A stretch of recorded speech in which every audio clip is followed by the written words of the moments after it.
Hey there, welcome to Mr. Cozy True Crime Stories. Tonight, we're diving into 2 hours of gripping true crime cases. Real stories of mystery, betrayal, and cold-blooded crimes, all set against the soothing backdrop of rain. It's the perfect blend of calm and unsettling. If these cases draw you in, tap that like button, share with your fellow true crime lovers, and subscribe to join our curious community. I'm always wondering, where are you tuning in from? And what time is it for you right now? Drop it in the comments below. Now settle in, and let's dig into the darkness. Story 1. The town of Paradise, Texas, is the kind of place whose name sounds like a promise. A small, unhurried community in Wise County, northwest of Fort Worth, where the land is wide and flat, and the sky at sunset turns the color of warm copper. It is farm country, honest country, the kind of place where children are free to run across yards and families know their neighbors' faces. People come to towns like Paradise looking for exactly what the name suggests. A quieter life, a little space, a measure of safety from the crowded and complicated world beyond the county line. On the evening of November 30th, 2022, in a home on the rural outskirts of this small town, a 7-year-old girl named Athena Presley Monroe Strand went to her bedroom to put away laundry. It was a Wednesday. The air was cool, the way North Texas evenings turned sharply cold in late autumn, and the family's house was in the middle of construction, work being done to expand and improve the home where Athena lived with her father and his wife. Because of that ongoing renovation, Athena and her stepsister had been sleeping in a converted storage shed that sat on the property beside the main house. It was a makeshift arrangement, the kind a family manages through during a renovation, fully intending to be back inside permanent walls before long. Athena walked out to that shed. She did not come back. By the time the sun had set completely and the evening had settled over Wise County, the little girl with the bright spirit and the full name, Athena Presley Monroe Strand, had been taken from the only world she had ever known, by a man she had never met, in the darkest and most irrevocable way that one human being can end another's life. She was 7 years old. Athena's mother, Maitland Gandy, lived across the state line in southern Oklahoma. She held sole custody of her daughter, and for most of Athena's young life, the little girl had been at her mother's side. Maitland would describe her daughter in the only terms that truly capture a child who has not yet been defined by the world. She called her a fighter. A girl with a personality that filled whatever space she occupied. Bright, loving, the kind of child who leaves an impression on every adult she meets. Not through any extraordinary accomplishment, but simply through the force of being so fully, warmly herself. In the spring of 2022, Maitland became ill.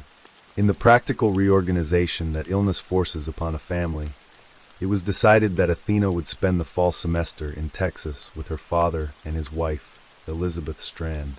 It was not a permanent change, just a seasonal arrangement, a way of ensuring Athena was cared for and stable while her mother recovered. Athena moved to Paradise in May of that year, settling into a new school, a new bedroom, a new daily rhythm. She adapted, the way children do, with a resilience that adults often envy. The construction on the house began, and Athena and her stepsister moved into the converted storage shed on the property. It was arranged as a real room, not comfortable exactly, but functional, with enough space for 2 girls to sleep and keep their things. Athena was doing laundry the evening she disappeared. She had been given a chore, the ordinary domestic responsibility of a 7-year-old learning to help around the house. Earlier that evening, she and her stepmother had a disagreement. Nothing unusual, nothing that any child and any step-parent do not navigate in the normal friction of a blended family. Afterward, Athena went to the shed. At 6:41 in the evening, Elizabeth Strand called 911.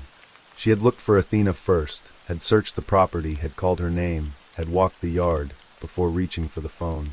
When she told the dispatcher that her daughter was missing, she said Athena had last been seen heading toward the shed at approximately 5:30 in the afternoon. The 911 call set the machinery of a search in motion with extraordinary speed. Within hours, every available resource that Wise County, the state of Texas, and the federal government could provide was converging on the town of Paradise. Texas Rangers arrived. The FBI deployed. Fort Worth Police, Highway Patrol, and game wardens all joined the effort. Wise County Sheriff Lane Akin, who had been in Llano when the call came in, drove back immediately when Athena had not been found within a 2-hour window. He understood, as every experienced law enforcement officer understands in the first hours of a child disappearance case, that time is not a neutral variable. Every hour that passes is not simply an hour lost. It is a diminishing probability. The community responded in a way that would move hardened investigators. By the following morning, December 1st, approximately 300 people had registered with emergency management to join the formal search effort. Ordinary citizens who brought their own dogs, their own four-wheelers, their own flashlights, their own willingness to walk the cold Texas earth in the dark on behalf of a 7-year-old girl they had never met. They searched shoulder to shoulder, covering the land around the Strand property, fanning outward from the family's driveway through the fields and scrub and creek beds of Wise County. A command center was established at the fire station near the family's home. It became the nerve center of a search that involved, simultaneously, hundreds of volunteers on the ground and a parallel, digital investigation unfolding in front of computer screens miles away. That digital investigation would crack the case in less than 24 hours. In the early hours of the search, investigators began reviewing every piece of activity that had occurred on and around the Strand property on the evening of November 30th. Package deliveries stood out immediately. A FedEx contract driver had made a delivery to the Strand home that evening, a delivery that records showed had been completed in the precise window of time surrounding Athena's disappearance. What made this detail remarkable, what transformed it from a logistical entry into the center of the entire investigation, was the nature of the package itself. The delivery that had been dropped at the Strand home that evening was a Christmas present addressed to Athena. The last thing delivered to that address before a little girl vanished was a gift intended for her. The driver's name was Tanner Lynn Horner. He was 25 years old at the time, a contract delivery driver working on behalf of FedEx, covering the rural routes of Wise County in a delivery van. Investigators moved quickly, working through the digital trail that modern delivery infrastructure leaves behind. GPS records, route data, cellular ping data, package scan logs. The data placed Horner at the Strand property during the critical window. When law enforcement made contact with Horner, the confrontation was relatively brief. He did not deny being at the property. He did not deny knowing where Athena was. He confessed. The story he told was this. He had been completing his delivery at the Strand home when he backed up his van and accidentally struck Athena, who had been nearby. He said the collision had not appeared to seriously injure her. But then, he claimed, panic overtook him. He said he was afraid that she would tell her father what had happened, that he would lose his job, that there would be consequences, and so he made the decision to take her. He placed her in the back of the delivery van and drove away from the Strand property with a 7-year-old girl in his vehicle. What happened next, in the back of that van on the rural roads of Wise County, was the darkest part of what an already devastating case would reveal. Horner told investigators that when he attempted to break Athena's neck, it did not work. He then used both hands to strangle her. Wise County Sheriff Lane Akin stood before the press on the evening of December 2nd, 2022, and delivered the words that no community ever wants to hear about a child who has been missing. Athena's body had been found southeast of Boyd, Texas, approximately 9 miles from her home, at a place called Bobo's Crossing near the Trinity River. She was face down in the water. Horner had led police to her. The Amber Alert that had gone out for Athena after she was reported missing had reached millions of phones across North Texas. People in restaurants and grocery stores and living rooms had looked down at the alert on their screens and felt the particular stab of dread that such messages carry. A child's face, a child's name, a child's last known location, and the implicit understanding that every second between the alert and its resolution carries irreversible weight. For those millions of people, the resolution came in the most devastating form it could take. For Maitland Gandy in southern Oklahoma, the resolution came the way it always comes for a parent in this situation, as a phone call that divides life into a before and an after. For the 300 people who had walked the fields of Wise County in the cold, their breath clouding the morning air as they called a little girl's name, For the K-9 units and the Texas Rangers, and the sheriff who had driven back from Llano, and the game wardens, and the neighbors who had brought their four-wheelers out without being asked. The resolution came as the news that everything they had feared from the first hour was true. Athena Presley Monroe Strand had been gone within an hour of stepping outside. By the time her stepmother had called 911, by the time the first deputy had arrived, by the time the command center had been established at the fire station, and the search grid had been drawn up, and the volunteers had begun to arrive with their dogs and their flashlights, the little girl had already been killed. The search, for all its scale and sincerity and human determination, had been a search for the truth about what had already happened, not a race to prevent what might. Tanner Horner was arrested on the evening of December 2nd, 2022, as Athena's body was being recovered from the Trinity River. He was charged with capital murder of a person under 10 years old and aggravated kidnapping, two of the most serious charges that the state of Texas can bring against an individual. He was booked into the Wise County Jail. In the days after his arrest, in a recorded jail call with his mother that would later be played for a jury, Horner's mother asked him a question through the phone line. Her voice carried the specific, exhausted grief of a parent who knows something terrible has been done and needs to understand the full dimension of it. She said she hoped he had not done anything weird to the little girl. Horner said he had not.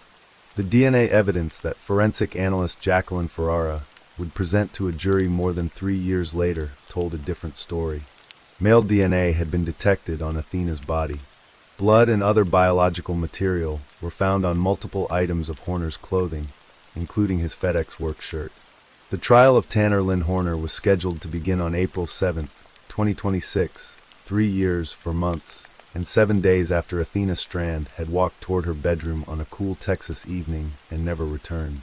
On the morning of April 7th, as the jury took its seats and the courtroom settled into the weighty silence that precedes the beginning of a capital proceeding, Tanner Horner did something no one had publicly anticipated. He pleaded guilty. Guilty to capital murder. Guilty to aggravated kidnapping. Wise County District Attorney James Stainton stood before the jury in the opening statements that followed the guilty plea and delivered what is perhaps the most efficient and devastating summary of a defendant's confession in recent Texas legal history. The only truthful thing that Tanner Horner told law enforcement was that he killed her. The story about the accidental collision with the van, prosecutors told the jury, was a lie. The framing of panic, of an impulsive decision, of a man overwhelmed by the sudden fear of consequences, all of it had been constructed after the fact, a narrative designed to reduce the appearance of premeditation, to make the inexcusable appear, at minimum, partially explicable. The prosecution laid out what they believed had actually occurred, that this had not been a man who had stumbled into a moment of terrible decision-making, but a man whose actions that evening were driven by intent far darker than a fear of losing his job. The digital evidence they had gathered, including the fact that Horner, after the crime, had searched on his phone for the phrase, "Do FedEx truck cameras constantly record?" painted a portrait of a person thinking, calculating, assessing his exposure. A man genuinely overcome by panic does not pause to conduct surveillance research. Because Horner had pleaded guilty, the trial moved immediately into the punishment phase, the proceeding in which a jury must weigh every fact, every expert opinion, every piece of testimony, and every human detail to determine whether Tanner Horner will die by lethal injection or spend the remainder of his natural life inside a Texas prison. Over the days that followed, the courtroom in Tarrant County became a space where the full human cost of a single evening was measured out in testimony. 62 witnesses were called across the proceeding. The stepmother took the stand, her voice breaking, and described the moment she realized Athena was gone.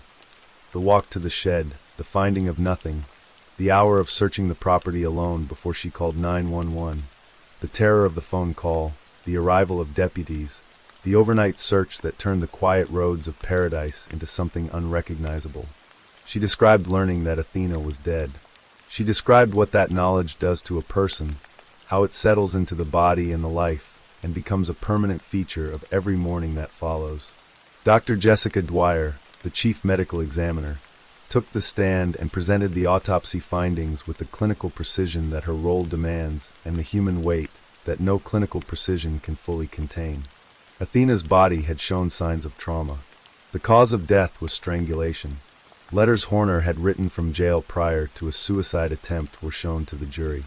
One was addressed to Athena's family. In it, he apologized for killing their daughter. He also disclosed in the letter that he had been diagnosed with Asperger's syndrome, a detail the defense would use in arguing for life in prison rather than execution, pointing to his developmental and psychological history as mitigating factors that the jury should weigh.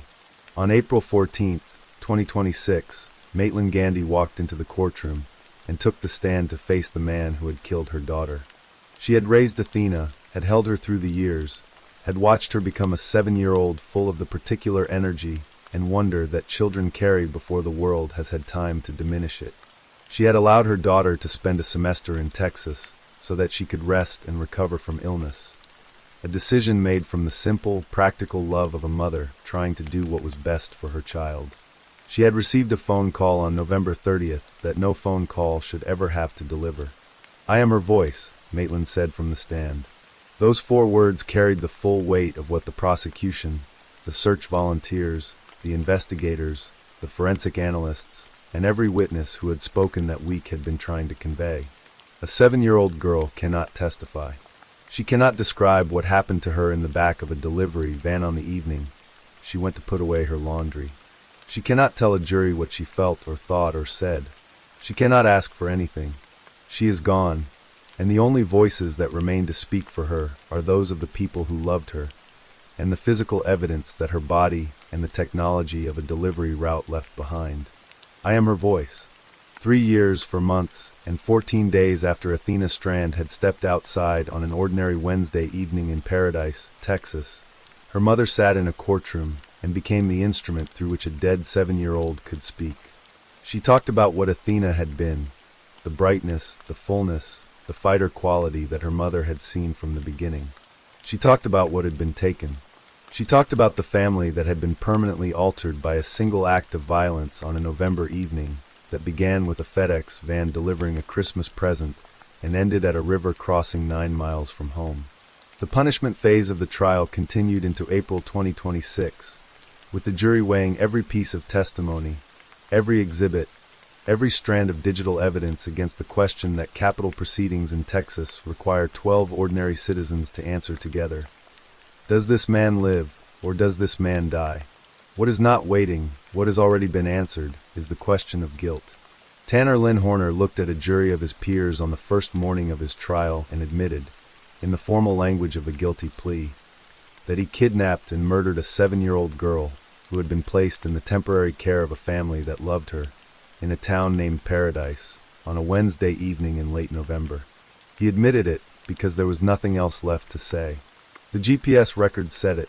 The cell phone data said it. The biological evidence said it. The unfinished laundry in a converted storage shed said it. Athena had been carrying clothes to put away. She had stepped outside into a cool Texas evening, her whole small life still in front of her. She had been 7 years old enough to have a favorite color, a best friend, a way of laughing, a particular way of asking for what she wanted. Old enough to feel the specific happiness of knowing a Christmas present had arrived with her name on it. Old enough to be a daughter, a stepsister, a granddaughter, a girl who had moved from Oklahoma to Texas for a semester and who was like any child in any family at any moment, simply trying to navigate the space between the people who loved her. She had walked outside, and she had not come back, and 300 people had walked the fields of Wise County calling her name because they could not bear to stop. And in a courtroom in Fort Worth years later, her mother stood up and said the only thing a mother can say when language has been made insufficient by grief, and the only thing that truly matters when a child has been taken from the world. I am her voice. Story 2. The town of Athol, Idaho, sits quietly in the northern reaches of the Panhandle State, a small, unhurried place where the air carries the scent of pine and the roads stretch long and straight toward the mountains. It is the kind of town where people leave their doors unlocked without a second thought, where a person's word still counts for something, and where a woman who had lived honestly and warmly for 48 years could reasonably expect to grow old among the people she loved. 10 acres of land outside of Athol was the home that Kendi Howard had shared with her husband for more than 2 decades. A property where horses had grazed, where a goat had wandered the yard, where a son had grown into a man, and where the ordinary, complicated machinery of a long marriage had turned day after day, year after year.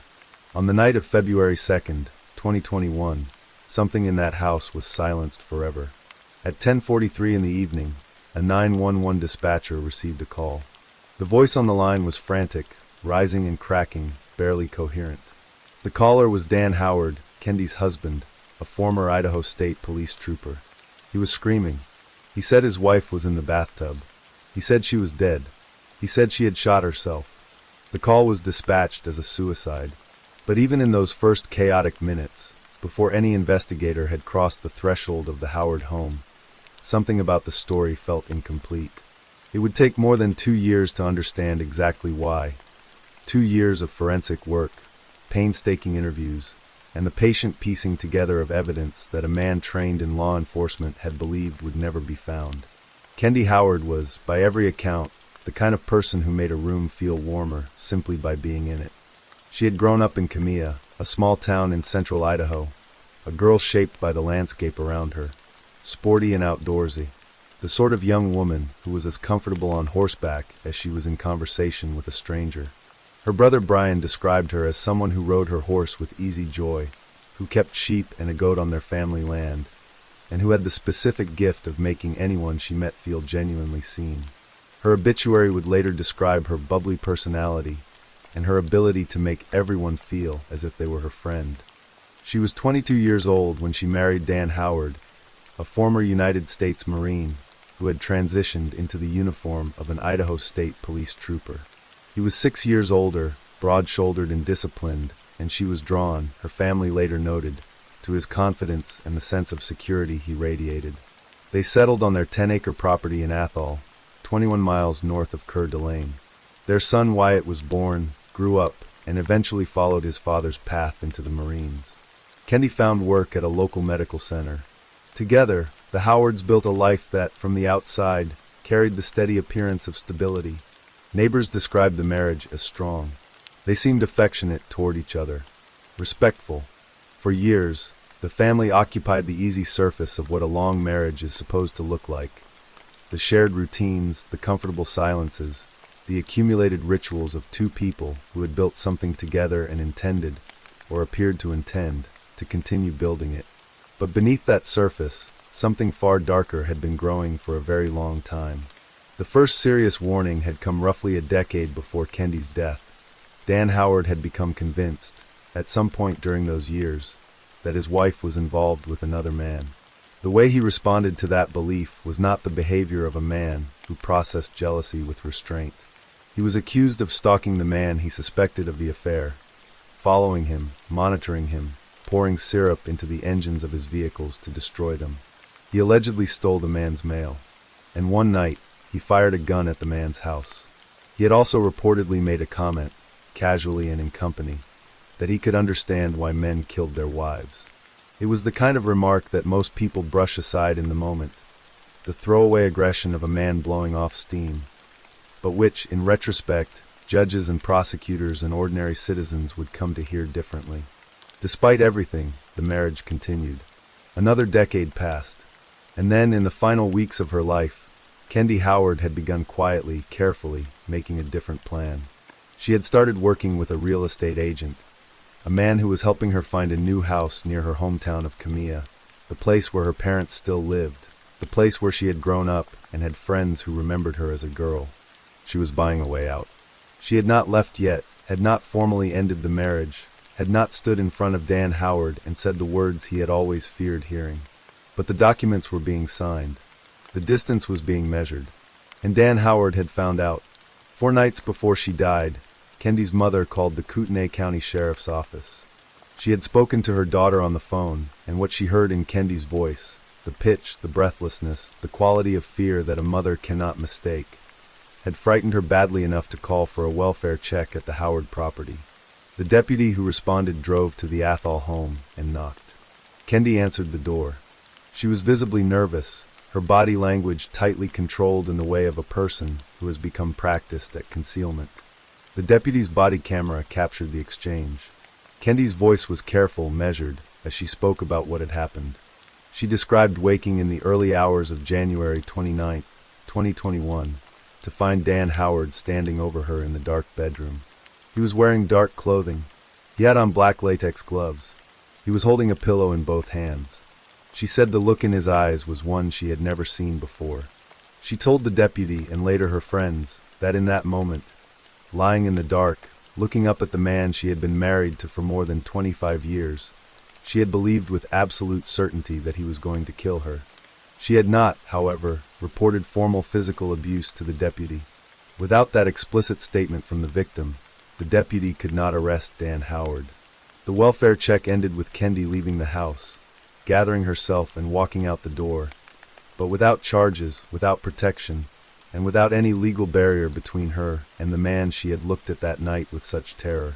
The deputy drove away, and the clock, though no one knew it yet, had begun its final count.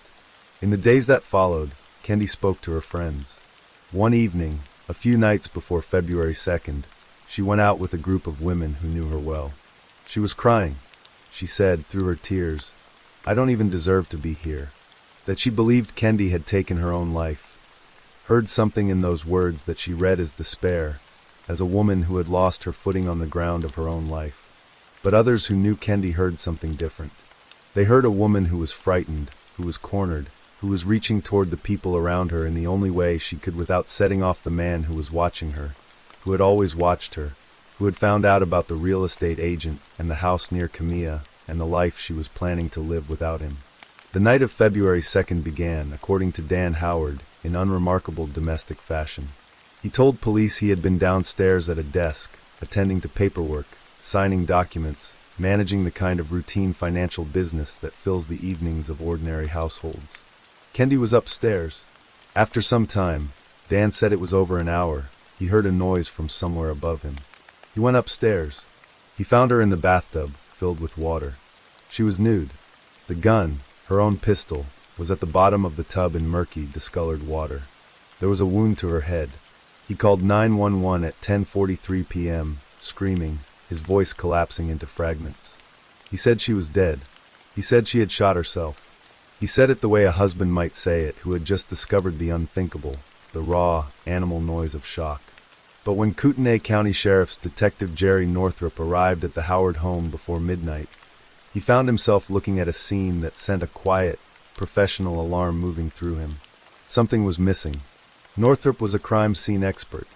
He had spent years processing scenes of violence, learning the physical grammar of death, what it looks like, how a body falls, what a real trauma leaves behind in blood and evidence. He noted immediately that for a woman who had sustained a gunshot wound to the head while immersed in a bathtub, there was a striking absence of blood spatter. The amount of blood present in that bathroom and on those walls was inconsistent with what a living, breathing body produces when it is shot. The gun's position at the bottom of the tub struck him as unusual. The angle of the wound was unusual. The fact that Kendi was nude in the bathtub, filled with water, in the specific circumstances described, all of it sat, in Northrup's experienced mind, at an angle that did not quite align with the story of a woman who had chosen this place and this moment for herself. And then came the detail that would later become one of the most quietly powerful pieces of evidence in the entire case. The dryer. Somewhere in the house, a laundry cycle was running, and it had not finished. It was a small, mundane, entirely human thing.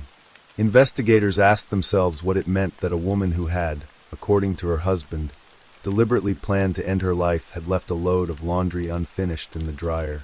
It was a detail that a practiced detective could not release from his mind. The kind of domestic fact that sits very poorly alongside the theory of premeditated suicide. When forensic technicians and medical examiners completed a full examination of Kendi Howard's body, the findings expanded in horrifying dimension. Her body was covered in bruises from head to toe. Not old bruises, but fresh ones, the physical testimony of a severe and recent assault. She had shallow cuts on the soles of her feet. A large second-degree burn was visible on her skin, and her jaw had been broken. The wound itself, when analyzed by forensic pathologist Dr. Rambaran, told a story that no amount of staging could fully erase. The bullet had entered through the back of her mouth, traveled downward through her tongue, nearly severing it, and lodged behind her spine after shattering the C2 vertebra. The trajectory was downward. For Kendi Howard to have fired that shot herself, while sitting in a bathtub, the physics of her arm, her hand, the angle of the barrel, and the direction of the bullet would have required a configuration that was medically and anatomically impossible. She could not have fired that shot. The gun in the tub, the scene arranged with such apparent deliberateness, it had been put there. The whole picture had been constructed by someone who understood crime scenes from the inside out to look like something it was not.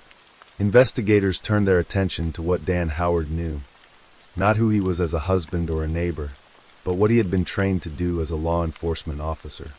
The theory that prosecutors assembled piece by careful piece over more than 2 years of investigation was this.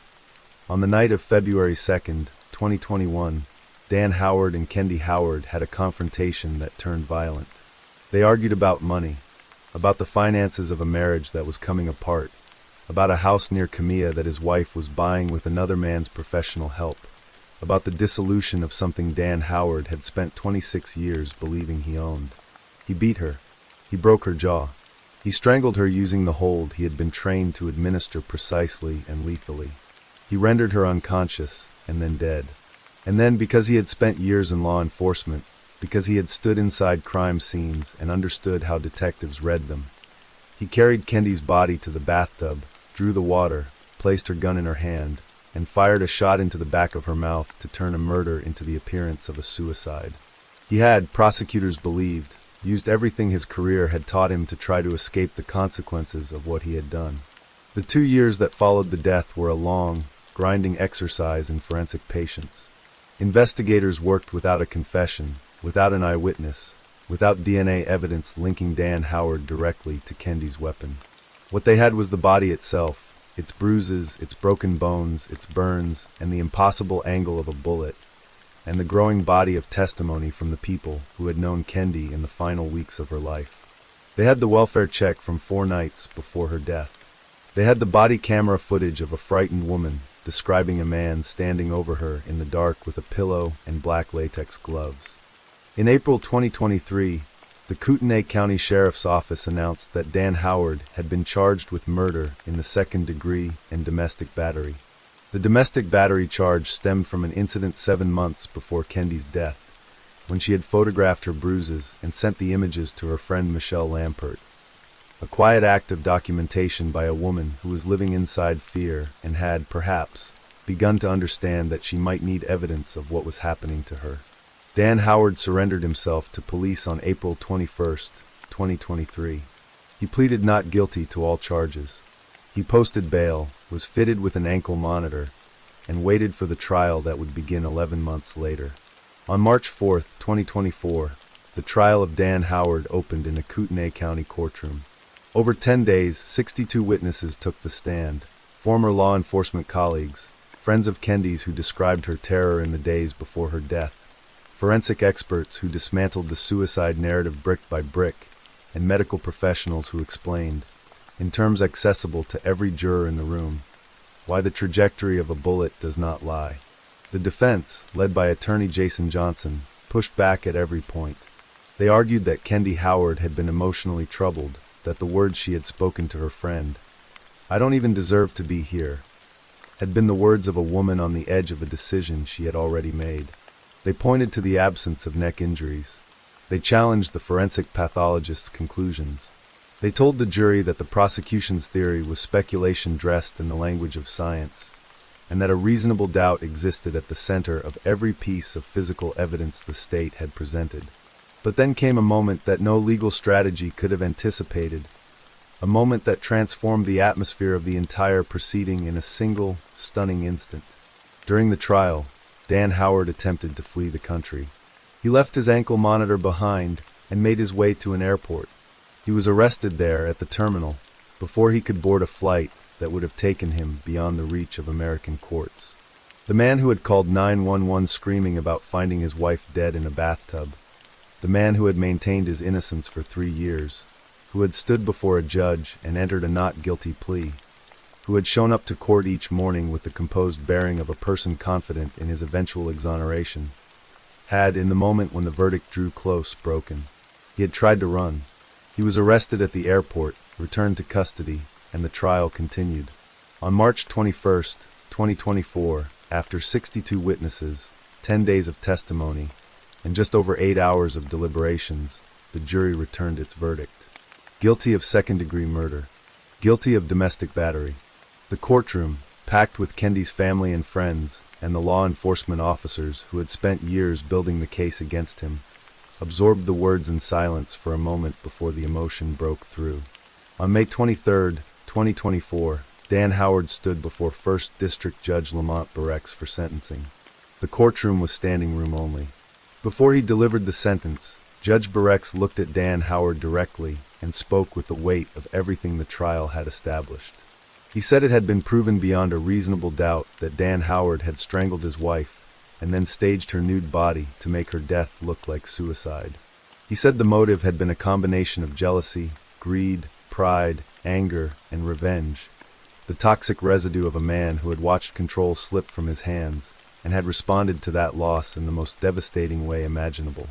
He referenced the comment Dan Howard had made years earlier about understanding why men kill their wives, and the jury heard that remark not as an old, isolated indiscretion, but as a thread woven through decades of behavior.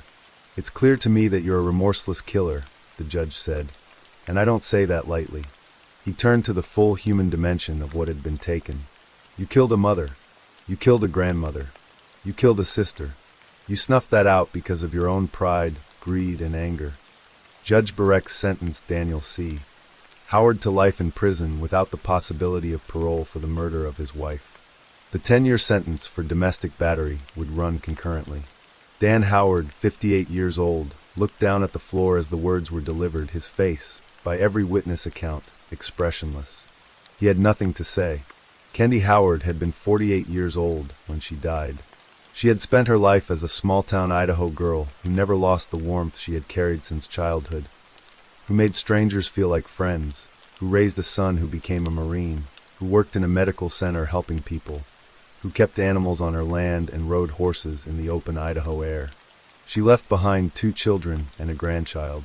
She left behind a mother who had made a phone call 4 nights before the end, because something in her daughter's voice had told her that something was very wrong.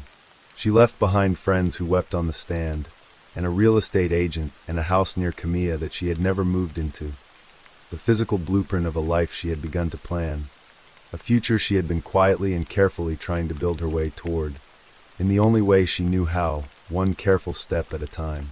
The house near Camilla would stand empty of her. The 10 acres in Athol would pass into other hands. The dryer, the one investigators could not stop thinking about, with its unfinished cycle running when the deputies arrived, the clothes still tumbling in the drum while the night gathered around that house, became a kind of emblem of everything that had been stolen. A woman had put her laundry on before bed.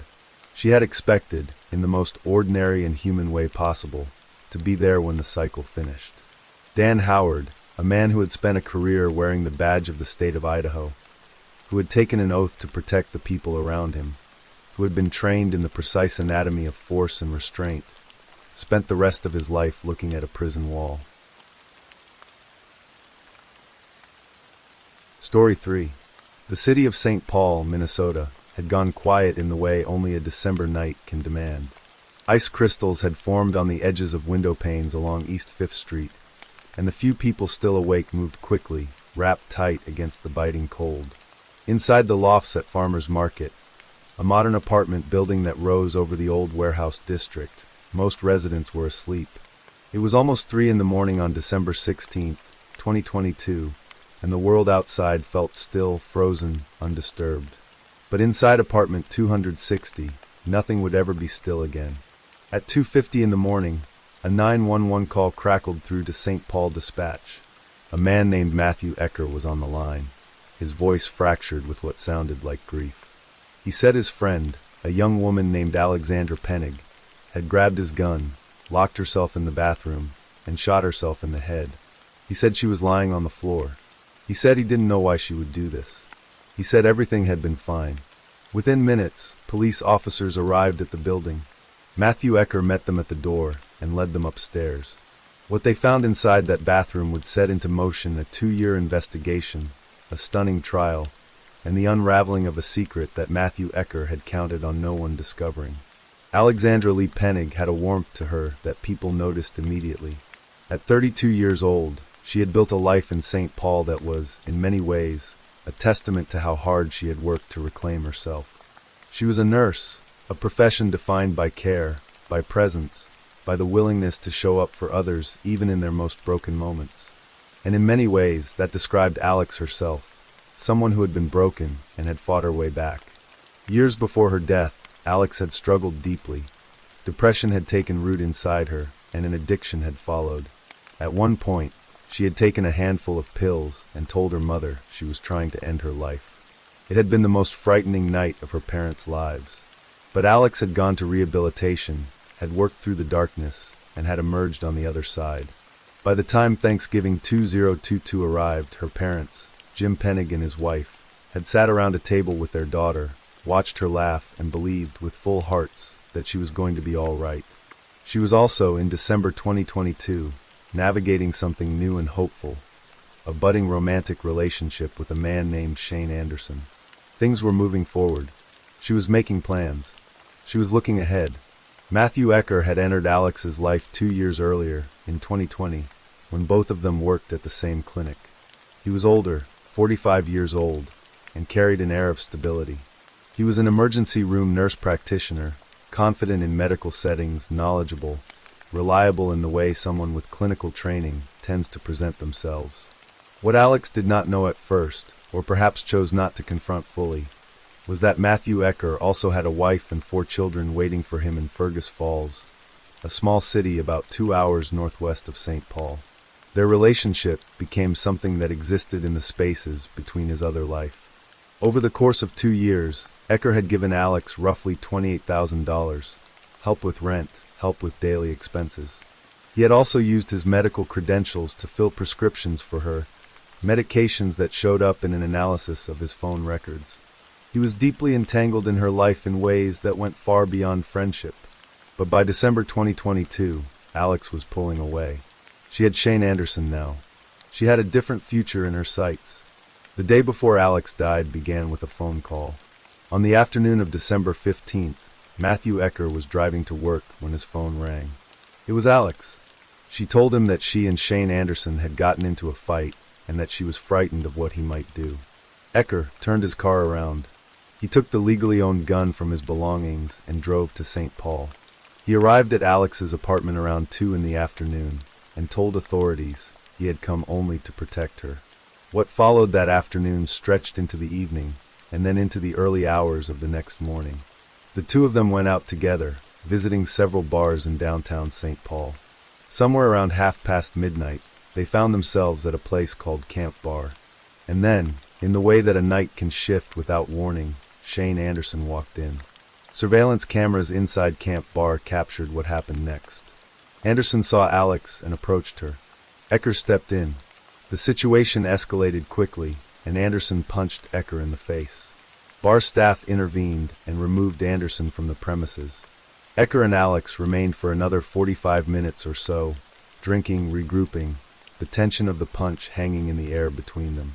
At 2:05 in the morning, they walked back to her apartment building together, their breath visible in the December cold.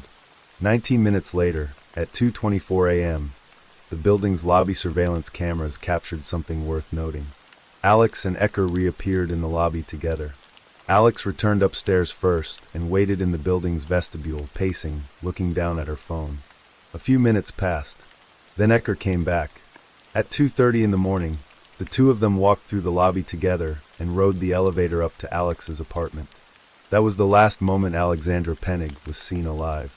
20 minutes later, the 911 call came in. When St. Paul police officers arrived at the apartment, they found Matthew Ecker in the hallway, visibly distressed.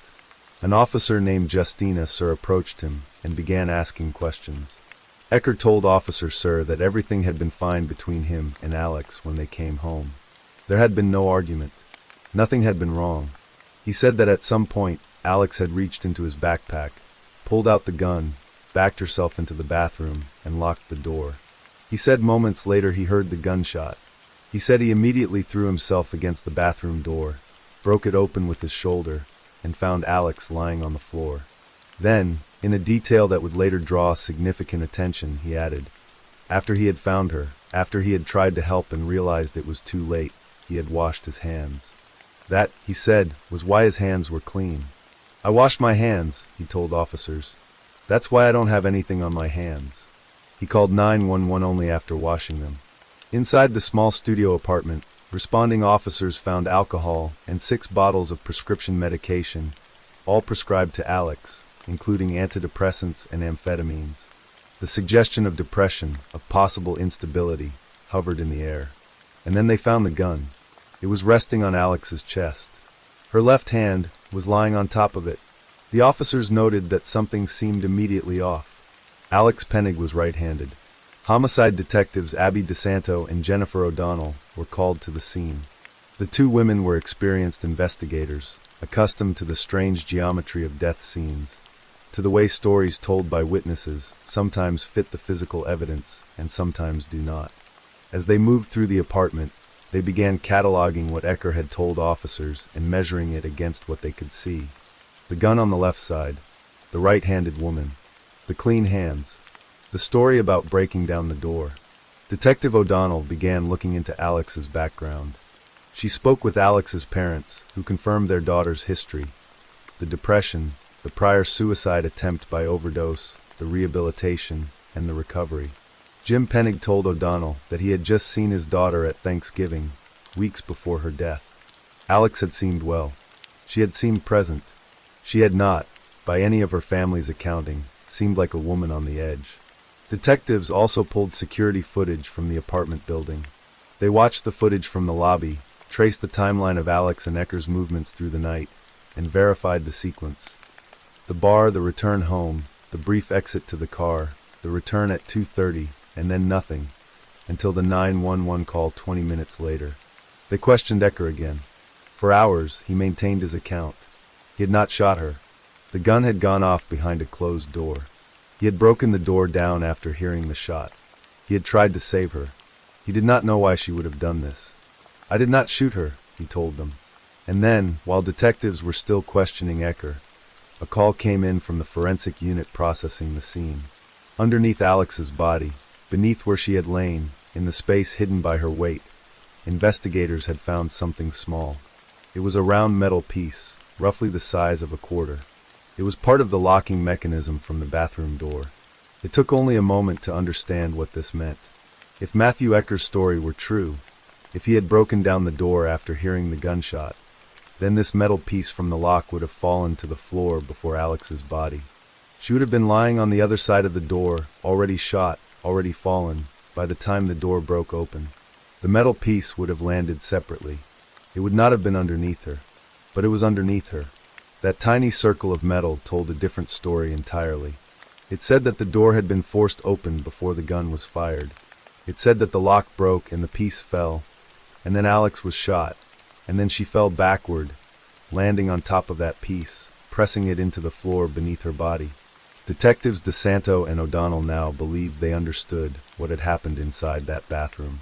They believed that Alex, frightened, perhaps of Ecker, perhaps because of what had happened at the bar, perhaps because of something that had erupted between them when they returned to her apartment, had retreated to the bathroom and locked the door. That she had pressed herself against it, trying to keep him out. That Ecker had broken it open. That she had fallen backward as the door swung through the space between her legs, knocking her off balance. And that in those terrible, trapped seconds, she had been shot. The gun had then been placed on her chest, her left hand arranged on top of it, in the shape of a suicide. On December 19, 2022, 3 days after Alex died, Matthew Ecker was formally charged with second-degree murder. He denied the accusation entirely.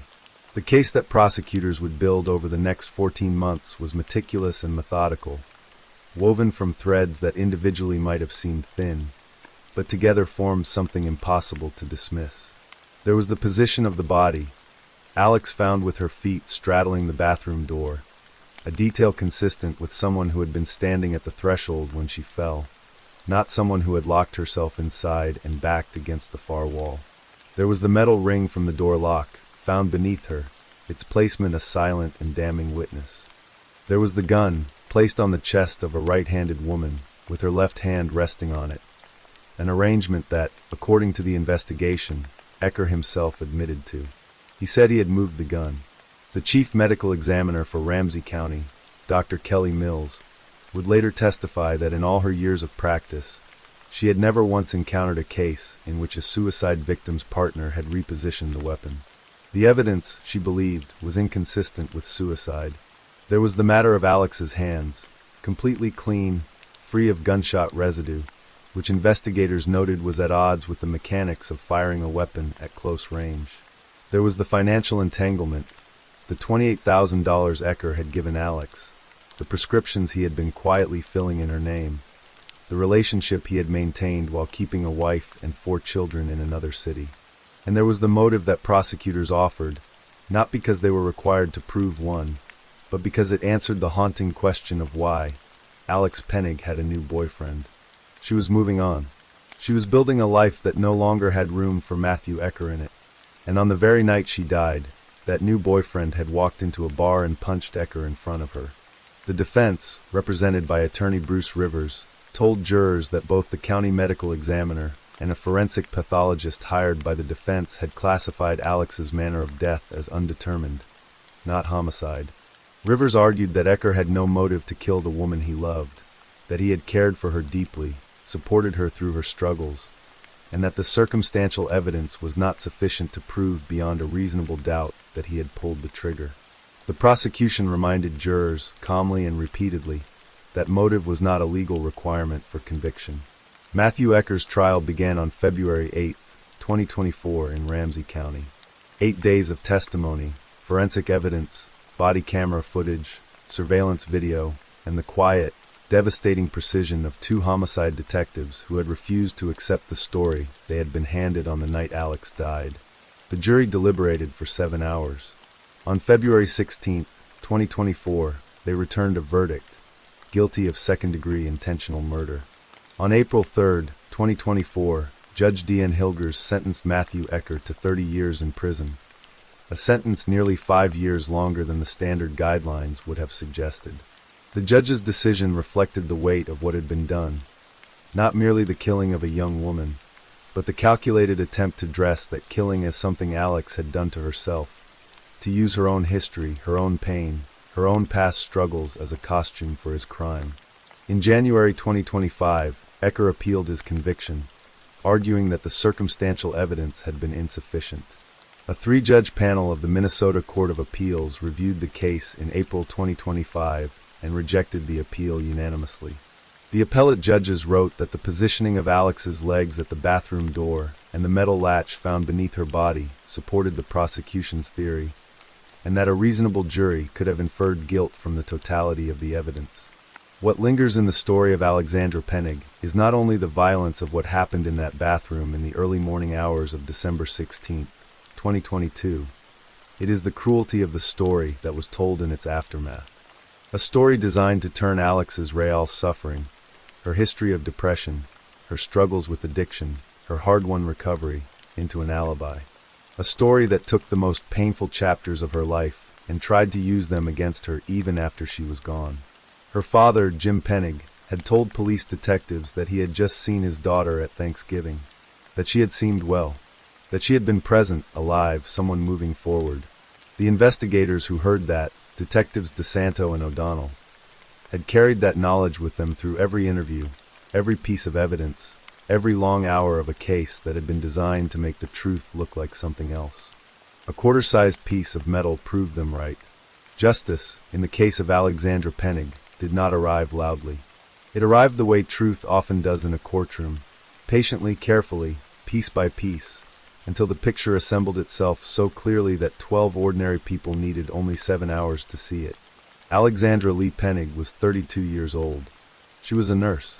She was someone's daughter. She was a woman who had fought her way through darkness and had, by all accounts, found her footing again. She did not take her own life in a bathroom in St. Paul on a cold December morning. She was murdered, and the man who murdered her, who then arranged the scene, washed his hands, and called 911, is now serving 30 years in a Minnesota prison, held accountable not by chance or luck, but by the work of investigators who looked at a small metal ring and refused to look away.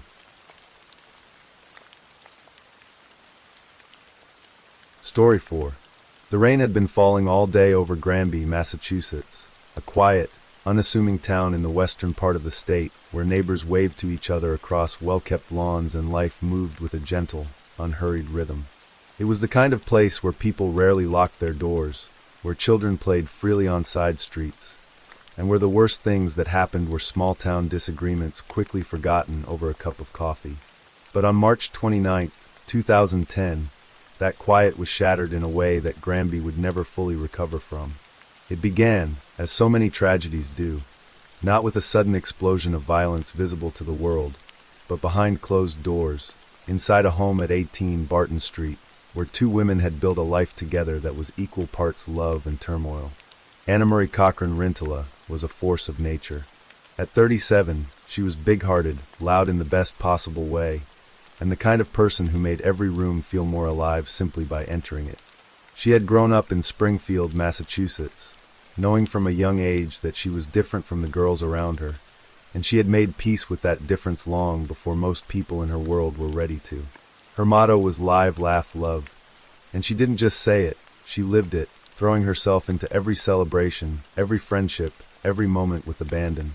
She became a paramedic because the job suited her perfectly, fast-paced, unpredictable, and demanding a kind of steady courage under pressure that she had in abundance. She thrived on being needed. She thrived on the rush of helping people in the worst moments of their lives. And it was on the job, sometime around 2002, that she met Cara Rintala. Cara was 7 years older, and in almost every visible way, she was Anna Marie's opposite. Where Anna Marie was warm and spontaneous, Cara was composed and deliberate. Where Anna Marie wore her emotions openly, Cara kept hers close to her chest. She was slender and aloof, measured in her words, careful in her movements. But opposites attract, and for a time, what Cara and Anna Marie had together was something that looked unmistakably like love. By 2005, Anna Marie had moved into Cara's home in Granby. 2 years later, they traveled to Provincetown, one of the earliest places in America to recognize same-sex unions, and were married in an era when such a ceremony was still a powerful, rare statement about who a person was and what they believed love could be. Shortly after, they adopted a baby girl named Brianna, who was less than a week old when she came into their arms. For a moment, at least, it seemed like the life they'd built together was complete. But even from the beginning, there were cracks. The trouble in the Rintala household was not hidden from the world for long. Anna Marie was a passionate spender, the kind of person who lived for the moment without much thought for tomorrow's bills. Tens of thousands of dollars in credit card debt accumulated over the years, and Cara, who was meticulous about finances, seethed quietly. What began as financial tension deepened into something more corrosive. In September 2008, Anna Marie walked into the Granby police station and asked for a restraining order. She told officers that Cara had physically abused her. When Cara came in to give her side of the story, she was arrested and charged with domestic assault and battery. The charge was later dropped at Anna Marie's request, but the incident had already left a mark, not just legally, but emotionally, on both women and on the community that knew them. The following year, 2009, brought more upheaval. The couple separated, and during that separation, Anna Marie rekindled a romance with an old girlfriend, Carla Daniele, a Springfield police officer. The relationship was passionate but brief, and before the year was out, Anna Marie had racked up another $10,000 in debt on Danielle's accounts. Then, without warning, she told Daniele it was over. She was returning to Cara. From Carla's perspective, perhaps the love of her life was coming back to her. She was blindsided. Carla said she was devastated. She took it very hard. At the same time, Anna Marie had developed an unusually close friendship with a married man from work named Mark Oleksic. The connection between them was emotional and intimate in ways that blurred the line between friendship and something more. She had even convinced him to co-sign 3 credit cards with her. Anna Marie's personal life was a web of connections, some loving, some complicated, all deeply felt. She was not a simple woman. Neither was the marriage she had returned to. On the night of March 28, 2010, just hours before everything fell apart, Anna Marie sent a furious text to Kara. She had discovered that Kara had invited a man over to their home while Anna Marie was working her overnight shift. "I hate the relationship we have," Anna Marie wrote. "No one does that, no respect." Those words, typed in anger and frustration, would be the last text messages the two women ever exchanged. The morning of March 29, 2010 began with something approaching normalcy.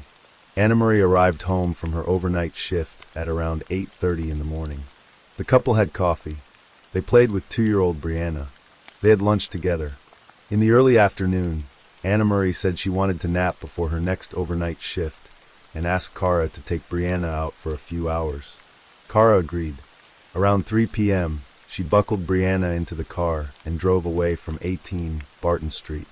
What happened in that house during the hours that followed remains one of the most disputed questions in the entire case. What is known about the next few hours is what Kara herself described and what surveillance cameras and receipts recorded. She drove to a neighboring town to show Brianna some llamas. The little girl laughed and called them long-haired cows. Then they headed to the Holyoke Mall, arriving just before 5 p.m.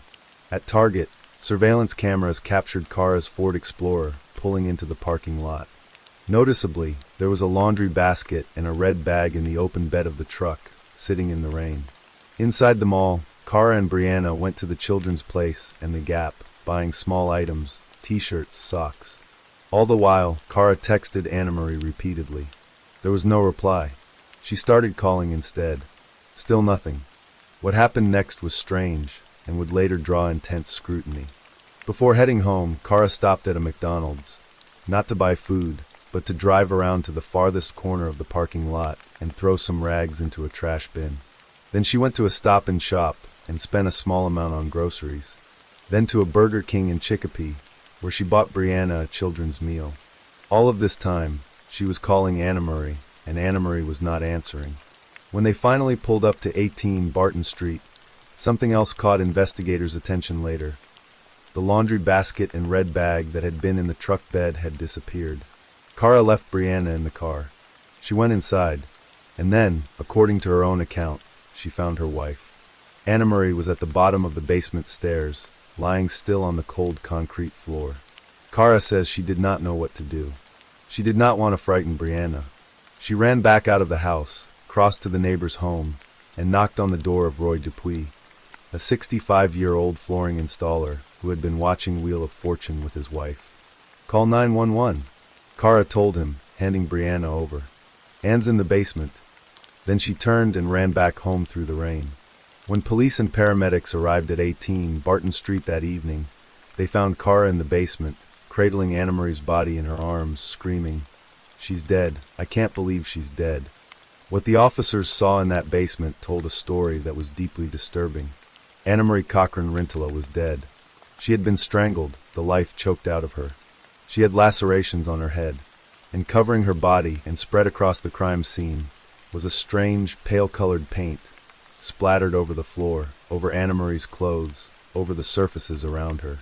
"Paint all over the place, all over this female," Sergeant Gary Poehler of the Granby Police Department would later describe. It was an unsettling detail, one that didn't make immediate sense. Why would a woman found at the bottom of a staircase, the apparent victim of a terrible fall or accident, be covered in paint? The medical examiner's findings made the situation even more grave. Anna Marie had not simply fallen. She had been strangled. This was a homicide, and the clues left behind pointed investigators in a direction they had perhaps already been considering from the very first moment they arrived.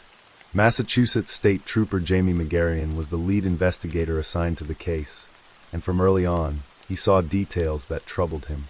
When he arrived at the scene, sometime after 7:20 that evening, rigor mortis, the stiffening of the muscles that begins several hours after death, was already well advanced in Anna Marie's body. Yet the paint splattered across the basement floor, and over her body was still wet. That combination was deeply significant. If Anna Marie had been dead long enough for rigor mortis to set in, Why was the paint only recently applied? The only explanation that made sense to investigators was that someone had been in that basement after Anna Marie died, someone who had deliberately disturbed the scene. And Trooper Megarian drew a pointed conclusion. Whoever's in that house disturbing that scene, creating that break-in, is very comfortable that nobody else is coming home. No one else has that comfort. A former chief medical examiner's assessment added weight to this theory. Their analysis suggested that Anna Marie had died sometime between mid to late morning and early afternoon.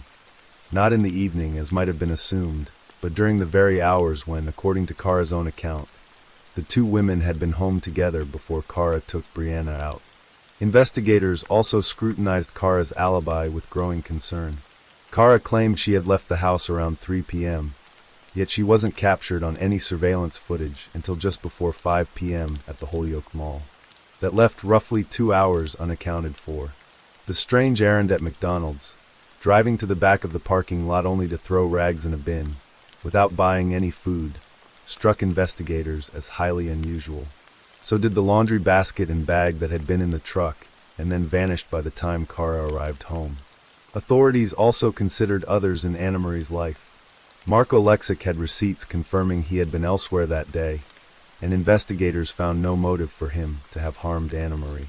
Carla Daniele, the ex-girlfriend who had been left heartbroken when Anna Marie returned to Kara, was at her gym with surveillance footage to prove it.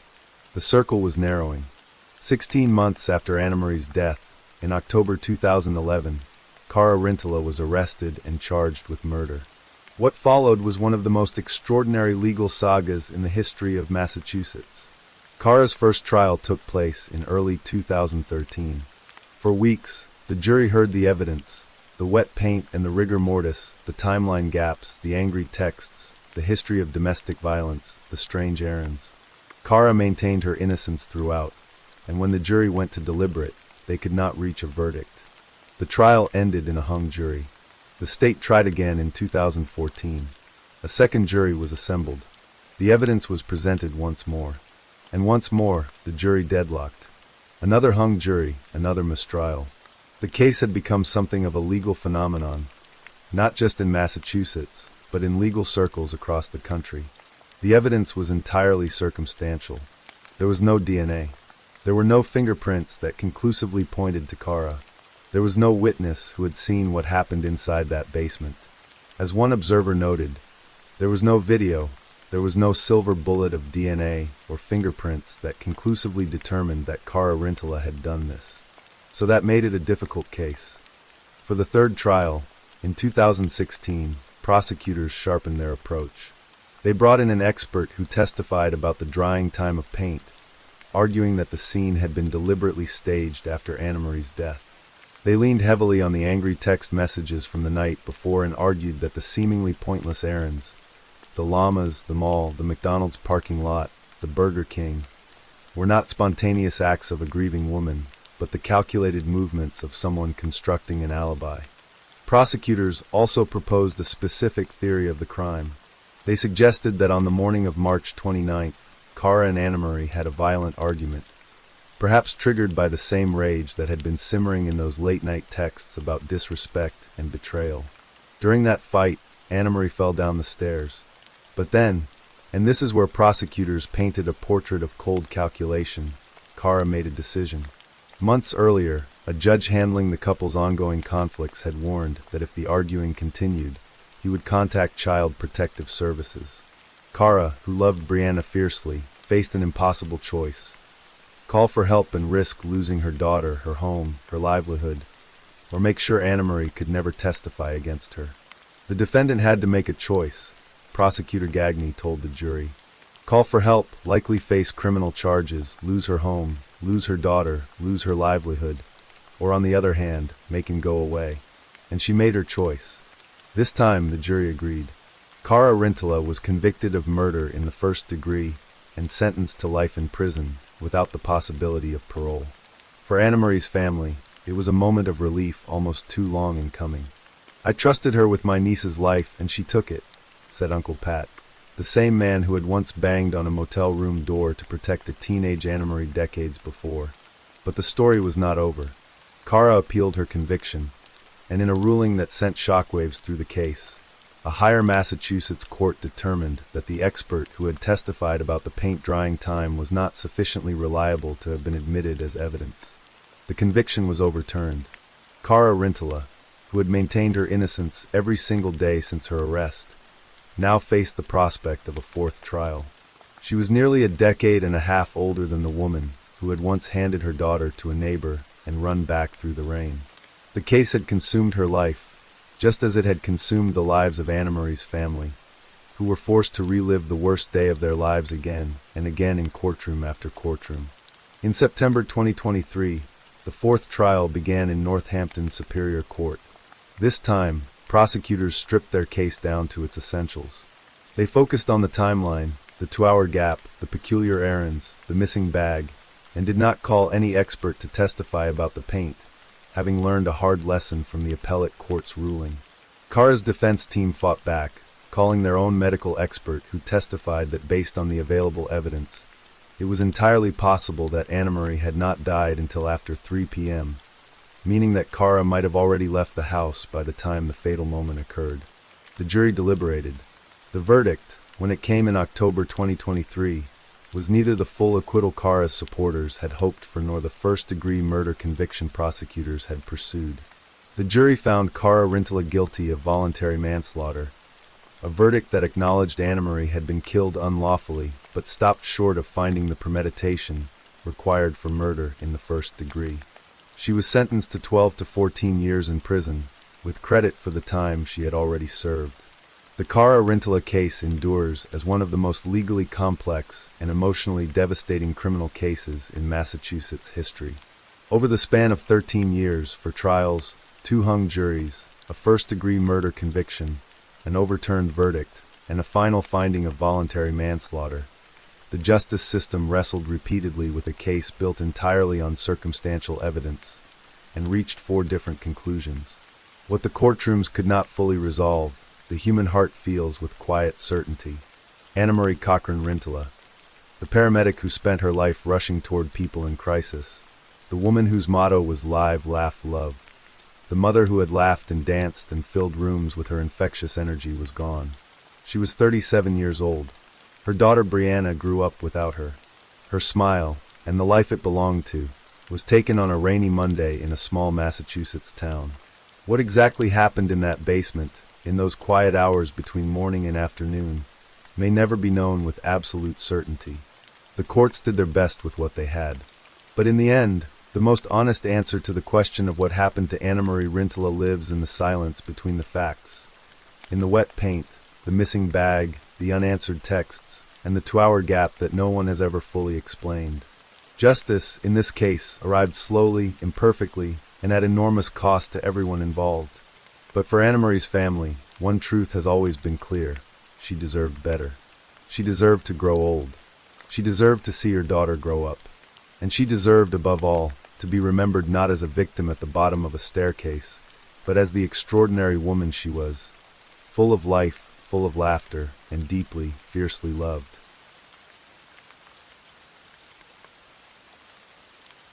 Story 5. The cold of a Quebec winter has a way of seeping into everything. It frosts the glass, bites at exposed skin, and sometimes it seems to find its way into the hidden fissures of the human heart, freezing what was once warm and turning it brittle. For Dr. Guy Turcotte and Dr. Isabel Gaston, the winter of 2009 would bring a cold so profound it would shatter their world, leaving behind a silence that could never be filled. To the outside world, they were a portrait of success.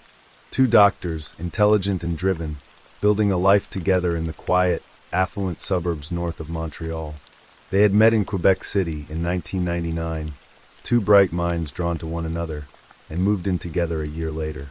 Guy was a cardiologist, a specialist who dealt with the intricate mechanics of the human heart, and Isabel, an emergency room physician and coroner, a woman who confronted life's most abrupt and tragic endings on a daily basis. Their professions placed them at the nexus of life and death, a place of high stakes and immense pressure. They built a family. A son, Olivier, was born, a bright, energetic boy who would grow to be 5. Then came a daughter, Anne-Sophie, a sweet, 3-year-old girl who completed their home. Guy's brother would later recall how attentive Guy was, not just to his own children, but to his nieces and nephews. When Guy played with the kids, you could see the pure, uncomplicated joy on his face. He seemed to have as much fun as they did. He was, by many accounts, a doting father, a man who seemed to find a softer, more genuine version of himself in the presence of his children. But beneath the surface of this idyllic family picture, the foundation was unstable. The relationship between Guy and Isabel was fraught with a tension that sometimes erupted into open hostility.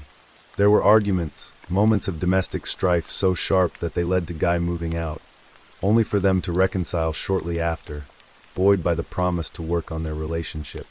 It was during one of these periods of renewed hope that Guy proposed to Isabel on a trip to Mount Washington. She accepted, and they moved forward, layering new commitments over old cracks. They were both professionals, accustomed to dealing with stress, but the stress of their own home was a different, more insidious kind. Isabel would later speak of a marriage where she felt she could never be perfect in her husband's eyes, a constant, low-grade pressure to meet an unstated ideal. Guy, in turn, was a man who struggled to express his emotions, a man with narcissistic traits who tended to intellectualize his feelings, keeping them contained until they could no longer be held back. The love was there, but it was tangled with resentment and a failure to truly connect. The final fracture came not from an explosive argument, but from a quiet betrayal.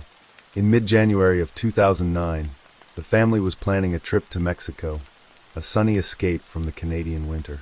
Just before they were set to leave, Guy Turcotte learned that his wife was having an affair. The other man was not a stranger. He was Martin Hewitt, their personal trainer, and a man Guy considered a friend. The news was delivered by Hewitt's own girlfriend, who provided the irrefutable proof, a string of emails between Isabel and her lover. The betrayal was absolute. Turcotte felt it as a physical blow. He was angry, wounded, but he did not cancel the trip. The four of them, Guy, Isabel, Olivier, and Aunt Sophie, went to Mexico, a family already broken, performing a pantomime of togetherness under the tropical sun. The decision was made there, amidst the palm trees and the sound of the ocean. They would separate. 2 days after they returned to the snow-covered landscape of Quebec, Guy Turcotte packed his belongings and left the family home. Isabel and the children remained. They agreed to share custody, a modern, civilized arrangement that belied the turmoil churning beneath. But civility was a thin veneer. The separation opened the floodgates to a torrent of spiteful conversations and escalating bitterness. The man who had once been the center of his family was now on the outside, looking in, and the view was maddening. On February 8th, just a few weeks into the new arrangement, Guy received a piece of information that felt, in his own words, like a hammer to the head. Isabel had taken the children to the Carnival de Quebec, a winter festival that held a special meaning for him, as he had lived in Quebec City for many years. And they had not gone alone. Martin Hewitt had been with them. The image of this other man, this man who had stolen his wife, now stepping into his place with his children, was unbearable.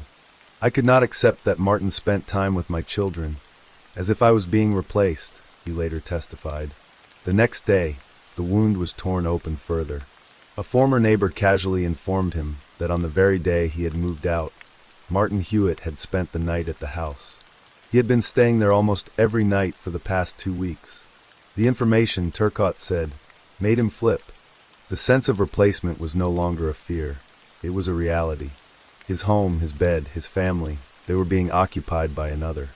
On February 10th, this simmering rage boiled over. He drove to the house, his house, on the pretext of fetching his son's sweater. In the kitchen, the heart of the home, he found him. Martin Hewitt. The two men stood facing each other in the space that had once been Guy's. "You stole my wife. You betrayed me, you were my friend," Turcotte said, the words a raw expression of his pain and fury. He then punched Hewitt in the face before turning and leaving, the single act of violence a punctuation mark on his spiraling descent.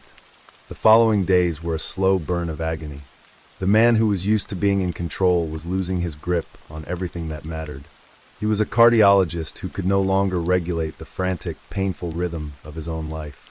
On Friday, February 20th, 2009, the final day began like any other in his fractured new reality. He went to work at the hospital, and his colleagues noted no outward signs of distress. He was a doctor, trained to maintain a professional facade, to compartmentalize. He exchanged emails with Isabel. He picked up Olivier from school and Aunt Sophie from daycare, their small hands in his, their chatter a temporary balm. But later, he drove by his old house, a moth drawn to a flame that would burn him. Isabel saw him and ordered him to leave. Her words, delivered over the phone, were sharp and final, each one a nail in the coffin of his old life. "You're going to stop controlling my life," she told him. "Now, if I want to, I can change the children's names. I can get custody. I can move anywhere in Quebec." She had consulted a lawyer. She had changed the locks on the house.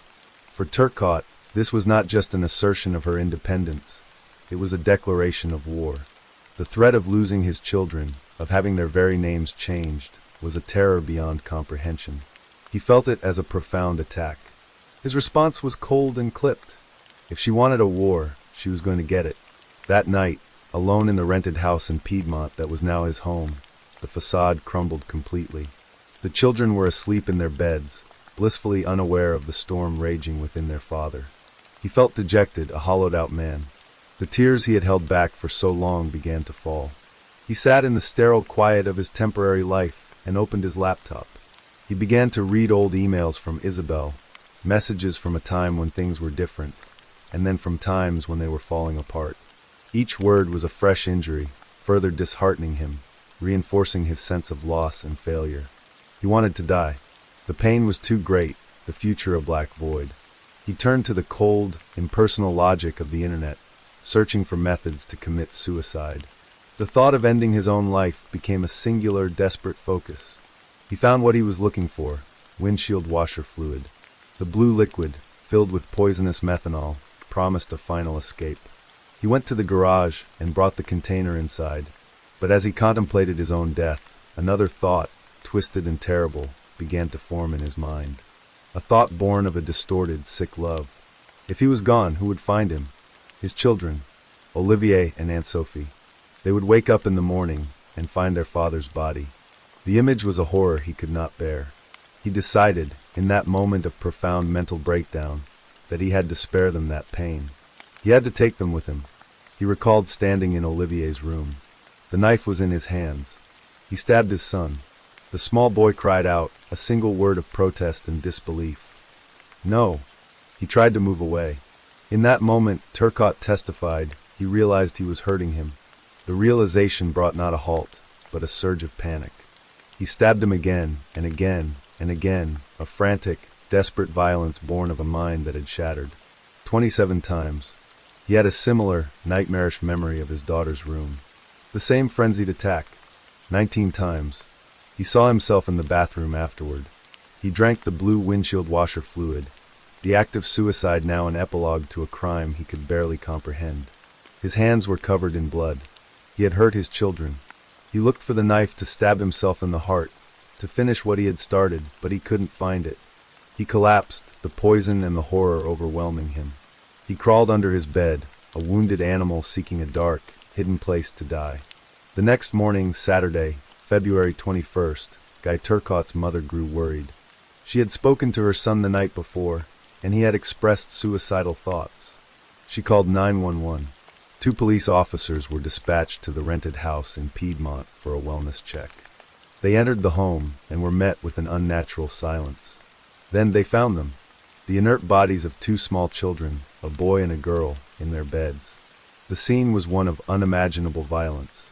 In the master bedroom, they found Guy Turcotte. He was under the bed, covered in blood and vomit, barely conscious. He told the officers what he had done. He told them he had drunk the windshield wiper fluid. He told them he wanted to die. But he had not died. He had only succeeded in destroying everything he had ever loved. The news reached Isabel Gaston like a physical blow, a force so powerful it knocked the air from her lungs and the ground from under her feet. She was at the hospital, in the middle of a shift, when she was told. The woman who dealt with tragedy every day was now at the center of the most profound tragedy of all. Her ex-husband, the father of her children, had murdered them. The grief was an ocean, vast and drowning. But as the initial shock subsided, it was joined by something else, a steely resolve for justice. The legal battle that followed would captivate and outrage the province of Quebec.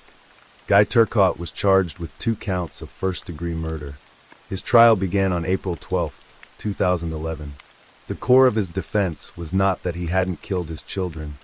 He admitted to that from the start, but that he was not criminally responsible for his actions due to a mental disorder.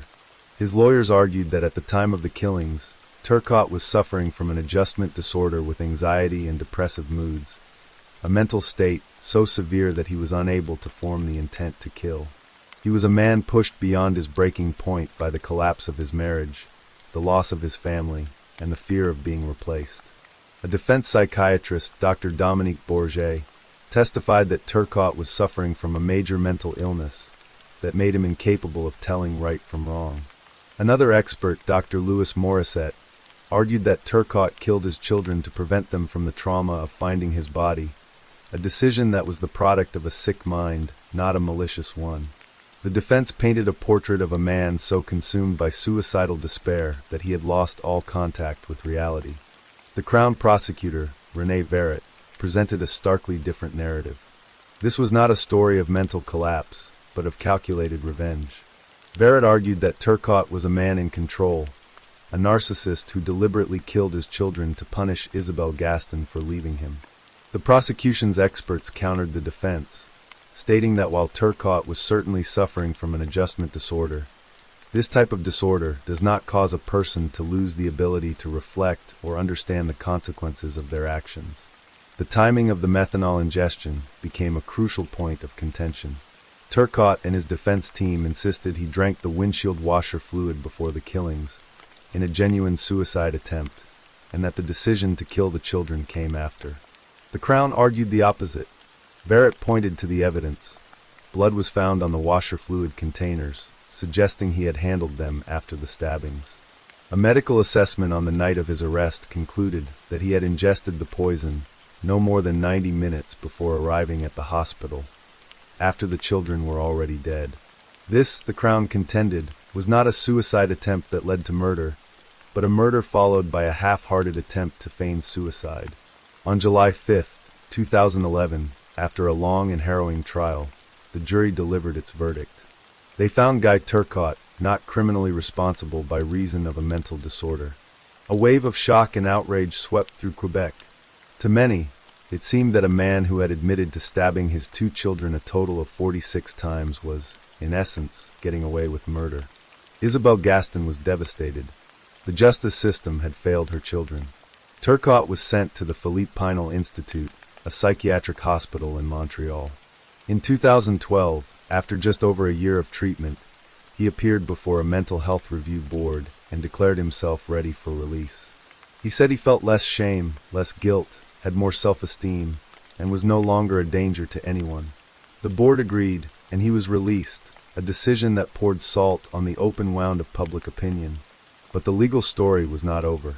The prosecution appealed the verdict, arguing that the trial judge had made a critical error in his instructions to the jury, particularly regarding the issue of self-induced intoxication from the methanol. In November 2013, the Quebec Court of Appeal overturned the verdict and ordered a new trial. The law itself was changing in the wake of the case, with new federal legislation making it more difficult to obtain an NCR verdict. Turcotte, who had been free, was rearrested and taken back into custody to await his second trial, though he was later released on bail in September 2014. The second trial began in September 2015. The arguments were largely the same, a retreading of the same horrific ground. The dueling psychiatrists once again took the stand, presenting their conflicting views of Turcotte's mental state. The jury heard again about the crumbling marriage, the affair, the changed locks, and the final terrible night. They heard Turcotte's own tearful testimony, his fragmented memories of the horror he had unleashed. This time, Isabelle Gaston was a more vocal presence, a powerful advocate for her slain children. "Today, I hope the souls of Olivier and Aunt Sophie can be at peace," she told reporters, her voice thick with an emotion that had not faded in the 6 years since their deaths. On December 6, 2015, after 7 days of deliberation, the second jury reached a different conclusion. They rejected the defense of not criminally responsible. They also rejected the charge of first-degree murder, which would have implied premeditation. They found Guy Turcotte guilty of 2 counts of second-degree murder. The verdict brought a muffled yes from the direction of Isabel Gaston in the courtroom. It was not the complete victory she might have hoped for, but it was an acknowledgement. It was a statement that he was responsible. On January 15, 2016, Guy Turcotte was sentenced to life in prison, with no possibility of parole for 17 years. His lawyer would later appeal the parole eligibility, but it was upheld. The legal saga was finally over. The case of Guy Turcotte left deep scars on the collective psyche of Quebec. It forced a difficult conversation about mental illness, domestic conflict, and the nature of justice. It questioned the ability of the legal system to account for acts of such profound and personal violence. But for Isabel Gaston, the woman at the heart of the storm, the end of the trials was not an end to the pain. It was simply the beginning of a different kind of life, one lived in the shadow of an unimaginable loss. A life dedicated to healing, to remembering, and to honoring the 2 small souls who were stolen from her in the deepest cold of a winter night. Story 6. In the shimmering heat of a Dallas summer, where high society was a religion and charm a currency more valuable than oil, Sandra Bridewell moved like a phantom of grace and elegance. She was a woman crafted from the fantasies of a Southern novel, beautiful, with magnificent dark eyes that could hold a man's gaze and make him feel, in a single moment, utterly enchanted. Her voice was a soft, feminine melody, her manners immaculate. To the world, she was a loving mother, a devoted wife, a pillar of her community who devoted herself to charities and took a keen interest in the arts. But beneath the carefully constructed veneer of this Southern belle, a chilling darkness coiled. It was a darkness that trailed her like a shadow, leaving in its wake a string of broken lives, shattered fortunes, and a trail of bodies that stretched across 3 decades. This is the story of Sandra Bridewell, the woman they called the Black Widow, a fatal beauty whose allure was as captivating as it was deadly.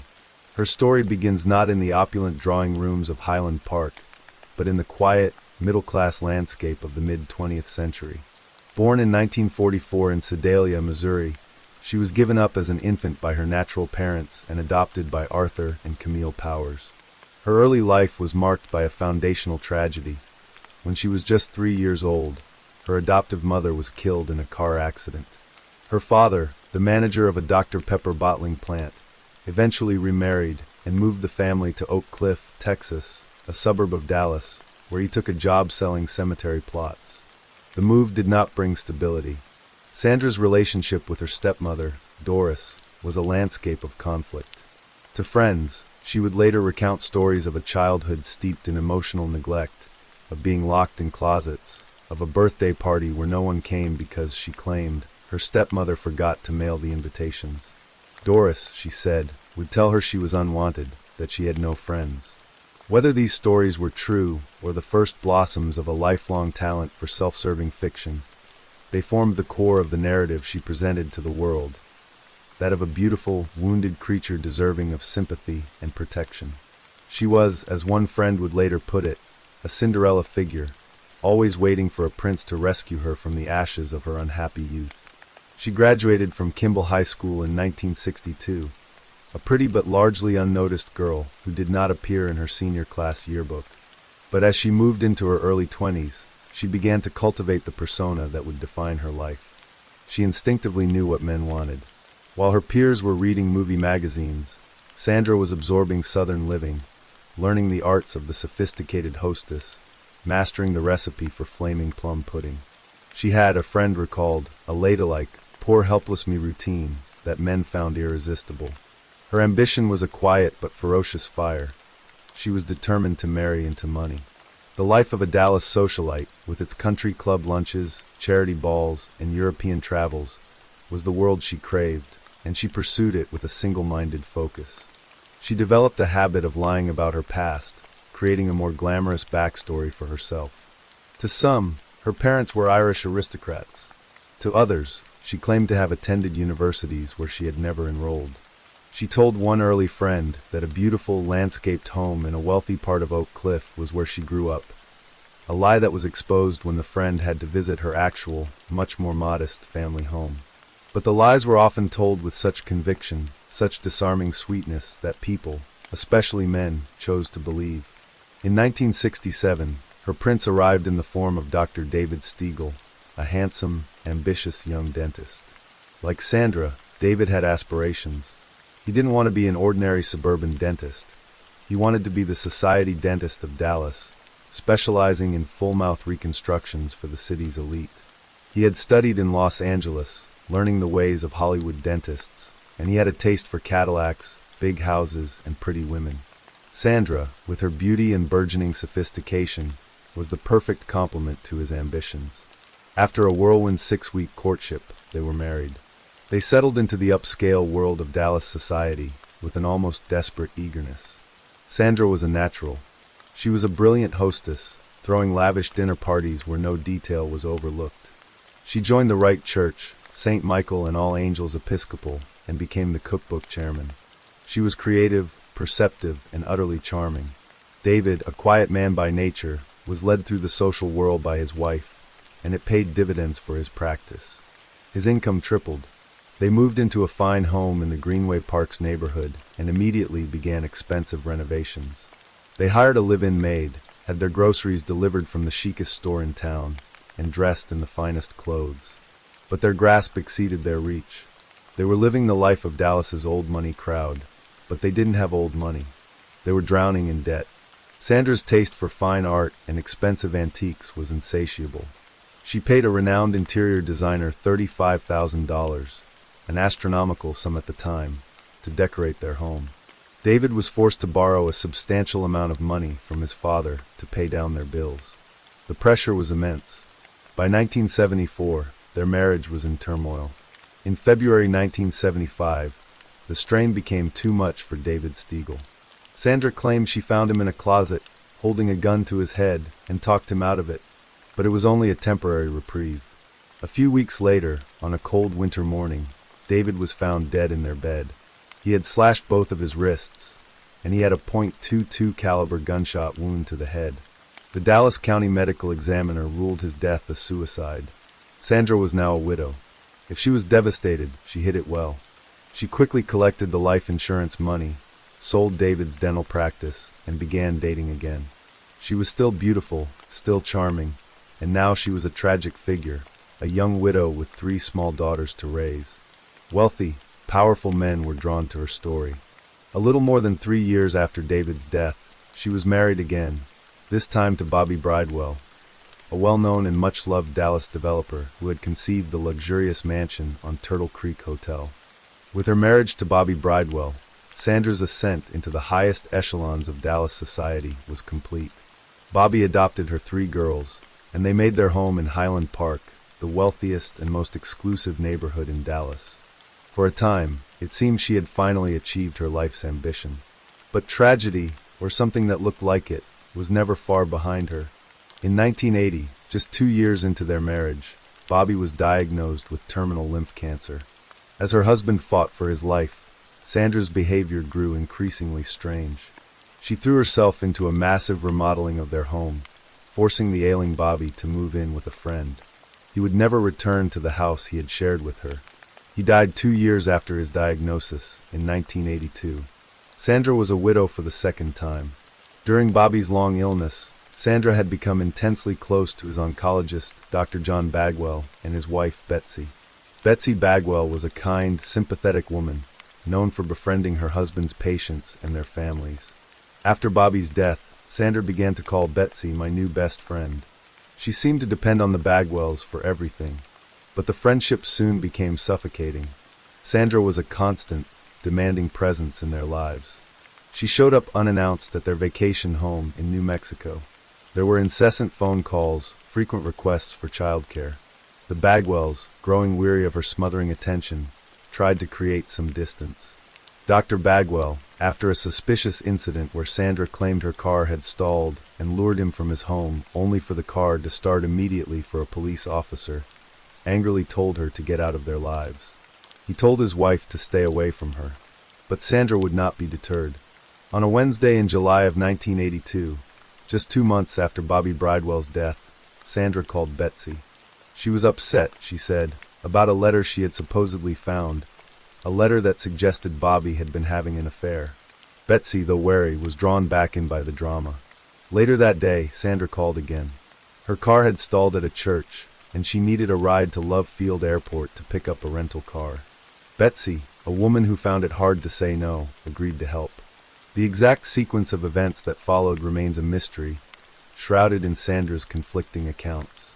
According to police, Betsy drove Sandra to the airport, but Sandra had forgotten her driver's license and couldn't get a car. Sandra claimed Betsy, then drove her back to her car at the church, which once again started without a problem. Sandra said she then went shopping. At 8:20 that evening, police found Betsy Bagwell slumped in the driver's seat of her powder blue Mercedes station wagon in the terminal parking lot at Love Field. She had a single bullet hole in her right temple. A .22 caliber revolver was in her hand. The Dallas County Medical Examiner, despite a number of troubling questions, ruled the death a suicide. But to those who knew Betsy, the verdict was unbelievable. She was a devoted mother who lived for her family. That afternoon, she had put meat in the sink to thaw for dinner, telling her children not to pig out before she got back. Why would she kill herself? And where did she get the gun?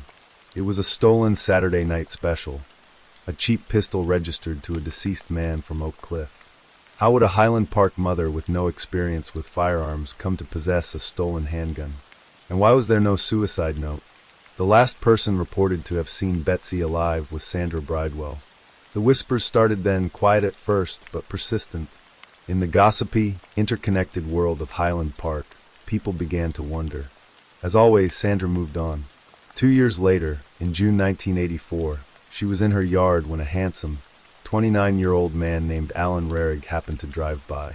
A former college basketball and football star from Oklahoma, Alan had just moved to Dallas to make his fortune in real estate.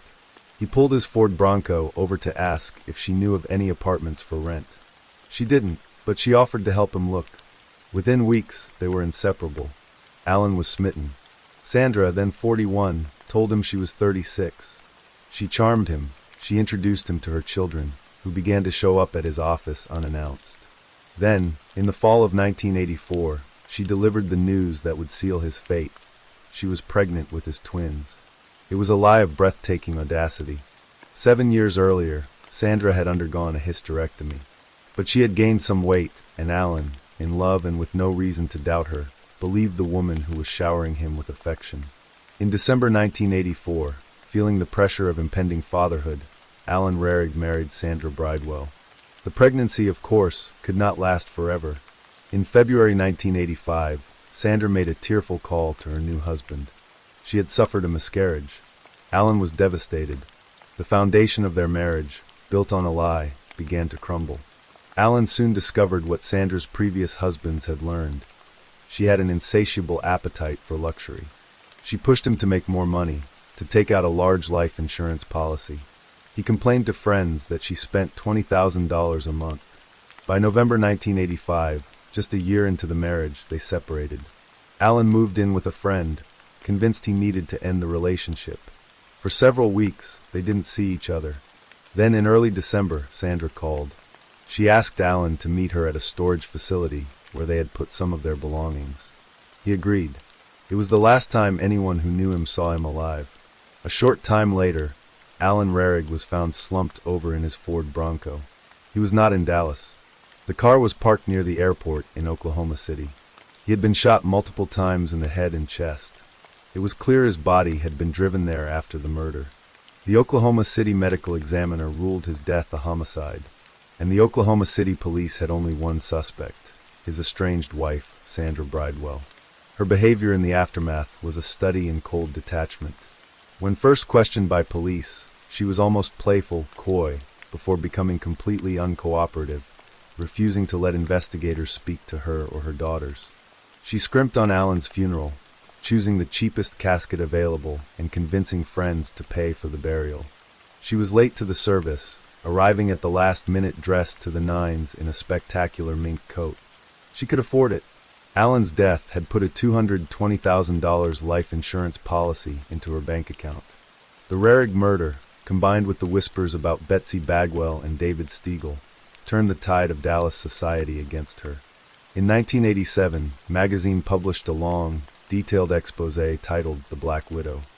Her reputation was destroyed.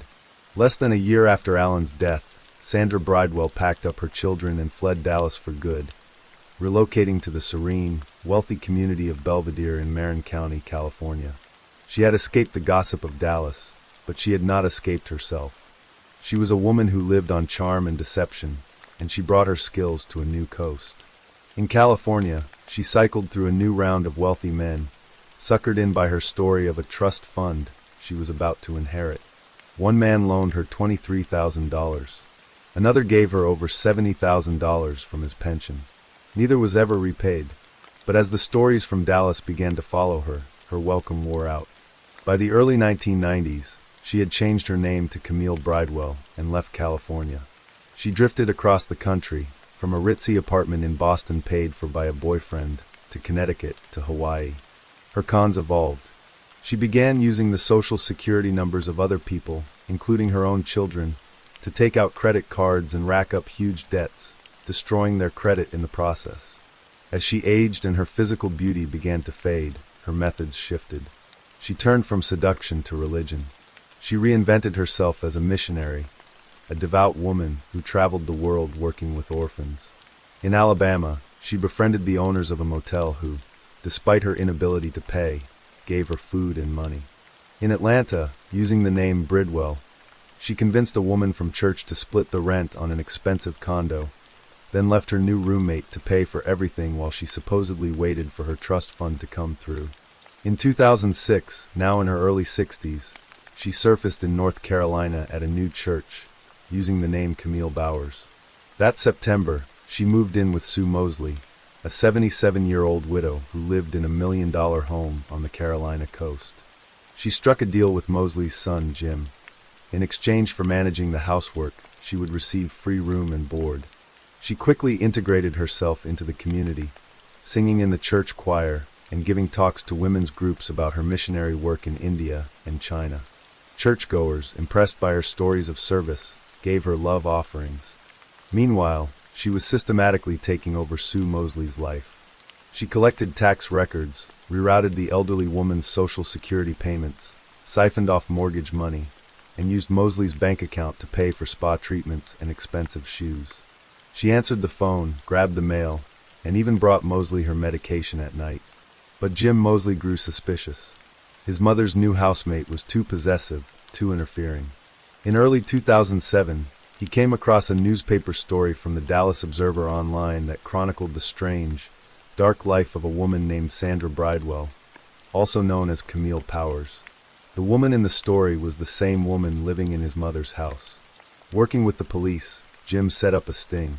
On March 2, 2007, Sandra Camille Powers Bridewell, the Black Widow of Highland Park, was arrested in a cafe in Charlotte, North Carolina. Later that year, she was charged with a raft of federal crimes, including identity theft, fraud, and mail theft. The arrest sparked a new round of interest in the cold case murder of Alan Rehrig, and Oklahoma City police reopened the investigation. The FBI joined the probe, looking not just at the Rehrig murder, but deep into Sandra's clouded past. In February 2008, Sandra Bridewell, her once raven black hair now gray, shuffled into a federal courtroom in North Carolina. She was 63 years old, dressed in red prison garb, her hands cuffed and her legs in shackles. Sitting in the front row was Gloria Rehrig, Alan's mother. For 23 years, she had waited for this moment. She wore a large button with Alan's picture on it. "I just wanted Sandra to see him," she said. Instead of fighting the charges, Sandra Bridewell, the woman who had evaded justice for so long, agreed to a plea deal. She pleaded guilty to one count of identity theft.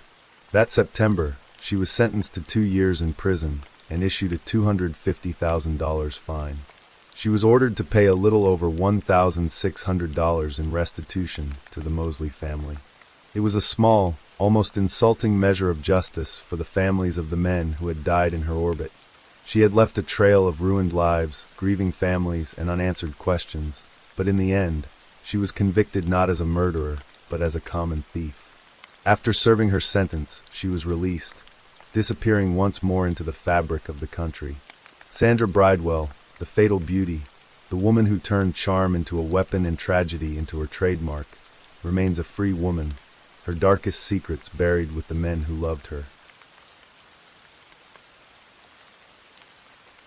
Story 7. The town of Ascot, nestled in the green heart of Berkshire, is a place of manicured lawns and quiet wealth, a world away from the grit and grime of London's sprawling metropolis. It's a town synonymous with horse racing, high society, and a certain kind of English propriety. Here, in a secluded enclave known as Millionaire's Row, life seemed to unfold with a serene, predictable rhythm. It was in this idyllic setting that Joanna Simpson had built her home, a beautiful house that stood as a testament to her success and her vibrant, life-affirming spirit. To the outside world, Joanna, a 46-year-old mother of two, was the picture of a life well lived. She was a successful businesswoman, having run a popular bed and breakfast, and a devoted mother to her two young children. Her friends and family knew her as a warm, generous soul, a woman whose laughter could fill a room and whose loyalty was unwavering. Her husband, Robert Brown, was a man who seemed to have stepped straight out of a glossy magazine advertisement for a life of adventure and success. A captain for British Airways, he piloted Boeing 747s on long-haul flights to glamorous destinations, a job that conferred upon him an air of authority and worldliness. He was handsome, athletic, a three-time UK trail running champion, and on the surface, the perfect match for the vivacious Joanna. They were a golden couple, living a life of privilege and comfort that most could only dream of. But behind the pristine facade of their Ascot home, a different story was unfolding. A story of control, resentment, and a creeping darkness that would eventually consume them all. Robert Brown was not the man he appeared to be. Beneath the polished veneer of the successful pilot lay a man described by those who knew him best as rude, arrogant, and reserved. He was a man who simmered with a quiet rage, a man who saw the world through a lens of personal grievance and entitlement. Their romance had been a whirlwind. They met, he moved into the house Joanna had purchased with her first husband, and within months they were engaged. He proposed in Hong Kong on Christmas Day 1998, and they were married in a small ceremony in Ascot just 2 months later. But even on their honeymoon in Cape Town, the first cracks began to appear. Joanna called her mother, her voice laced with a dawning sense of dread, and confessed that marrying Robert had been a terrible mistake. She felt trapped, a feeling that only intensified when she discovered she was pregnant just a few months later. Despite her misgivings, Joanna was a woman of fierce determination. She had made her vows, and she was committed to making her marriage work. She poured her energy into her family, raising their 2 children, a boy and a girl, in the beautiful home she had created. But Robert's presence was a constant, unsettling shadow.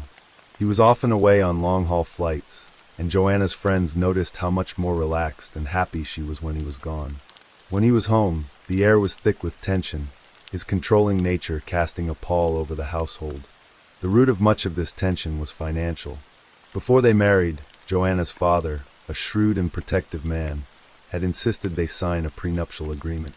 It was a standard precaution for a woman of means, designed to protect the assets she brought into the marriage. But for Robert Brown, a man with an inflated sense of his own worth and a deep-seated insecurity, the prenup was a constant, galling reminder of his perceived inferiority. He saw it not as a legal safeguard, but as a personal insult, a declaration that he was not an equal partner in the marriage. It was a grievance he would nurse for years, a seed of resentment that would grow into a poisonous, all-consuming obsession. By 2007, the marriage had begun to seriously unravel. Robert accused Joanna of having an affair, his jealousy a volatile and dangerous force. The strain was becoming unbearable. In February of that year, while on a layover in Hong Kong, he called Joanna, his voice cold and menacing. He told her he was having really dark thoughts, thoughts of killing her and their children with an axe, thoughts of committing suicide by crashing his plane. The threat, though delivered from thousands of miles away, was terrifyingly real. The breaking point came shortly after. Joanna arrived home late one evening with the children. As Robert put their daughter to bed, she innocently mentioned that they had spent the day with the man Robert suspected Joanna of seeing. The casual remark was a spark to a tinderbox of rage. Robert confronted Joanna in the kitchen, his face a mask of fury. He grabbed her, pinning her against the counter, his arm around her neck.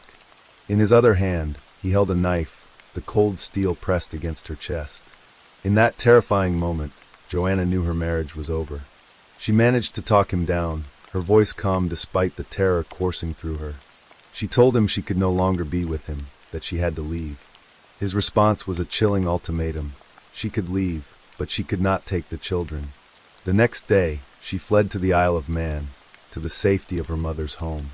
Over the phone, she reiterated her decision to leave him. His reply was a veiled but unmistakable threat. If you tell anyone what happened, it will be the worst for you. The divorce that followed was as acrimonious as the marriage had been toxic. It dragged on for years, a bitter war of attrition fought through lawyers and court filings. Robert's resentment over the prenup festered, his sense of being stitched up and deprived of money he felt he was owed becoming the central narrative of his life. He saw himself as the victim, a man wronged by a scheming, rich brat who was using her wealth to destroy him. Then, just 11 days before Joanna's death, a landmark legal ruling sent a shockwave through the world of divorce law. In the case of Radmacher v. Granatino, the UK Supreme Court upheld the validity of a prenuptial agreement, setting a precedent that prenups were, in fact, legally binding. For Joanna, the news was a cause for celebration. She called her stepbrother and a friend, her voice filled with a hopeful excitement. The ruling, she believed, would finally bring her long and painful divorce to a close, validating the agreement she and Robert had signed all those years ago. But her friend felt a chill of premonition. She knew how Robert would react to this news. The ruling would not be a resolution for him. It would be an infuriating, final confirmation that he was going to lose, that he would not get the money he so desperately craved. For Robert Brown, the Radmacher ruling was the final, unbearable insult. His sense of victimhood, his rage at the injustice of it all, coalesced into a single dark resolve. If the law would not give him what he believed was his, he would take his own form of justice. He began to plan. The plan was meticulous, the work of a man who was used to checklists and precision, a pilot who left nothing to chance. He went to a garden center and purchased a heavy-duty plastic storage box, a makeshift coffin. He drove to a secluded, wooded area of Windsor Great Park, a place he knew well from his years of trail running, and there he dug a deep, narrow hole. It was a grave, waiting for its occupant. He placed the plastic box inside, a grotesque time capsule, as he would later claim, for the sham of his marriage. But the hole was not for burying documents, it was for burying a body. Halloween night, 2010. The air was crisp and cold, the streets filled with the cheerful sounds of children trick-or-treating. But in the quiet of Millionaire's Row, a different kind of horror was about to unfold. Robert was due to drop the children back at Joanna's house after a week-long stay with him. Joanna, who had grown increasingly frightened of her estranged husband, had made it a habit to never be alone with him. She always arranged for a friend or family member to be present during these handovers.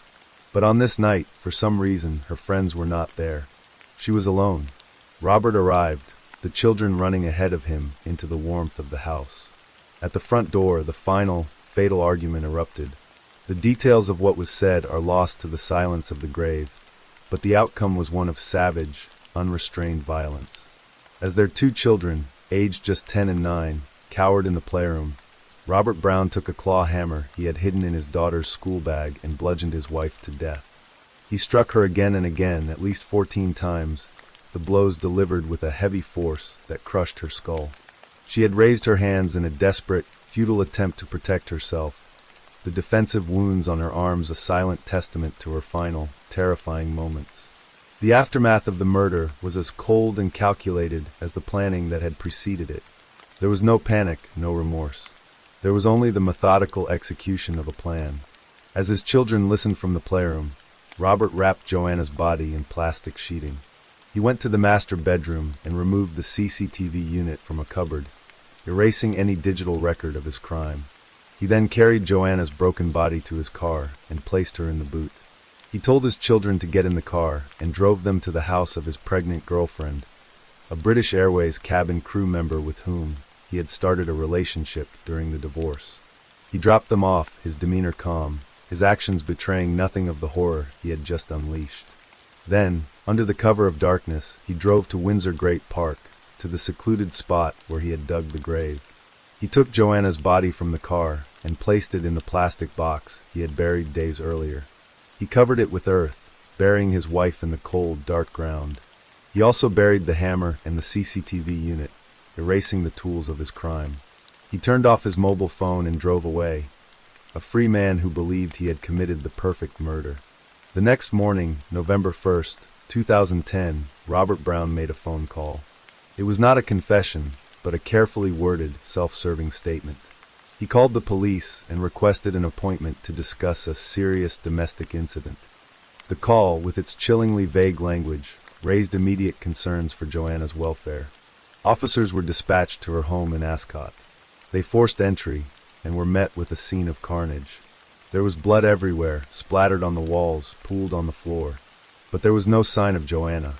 When Robert Brown arrived at Maidenhead Police Station, he was immediately arrested on suspicion of murder. The investigators, led by Detective Chief Inspector Steve Tolmie, assumed that because he had handed himself in, he would quickly confess and tell them where to find Joanna's body. They were wrong. For days, he was a stone wall of defiance. In 9 separate interviews, his answer to almost every question was a cold, dismissive no comment. He portrayed himself as the victim, a man driven to the edge by an acrimonious divorce and a vindictive wife.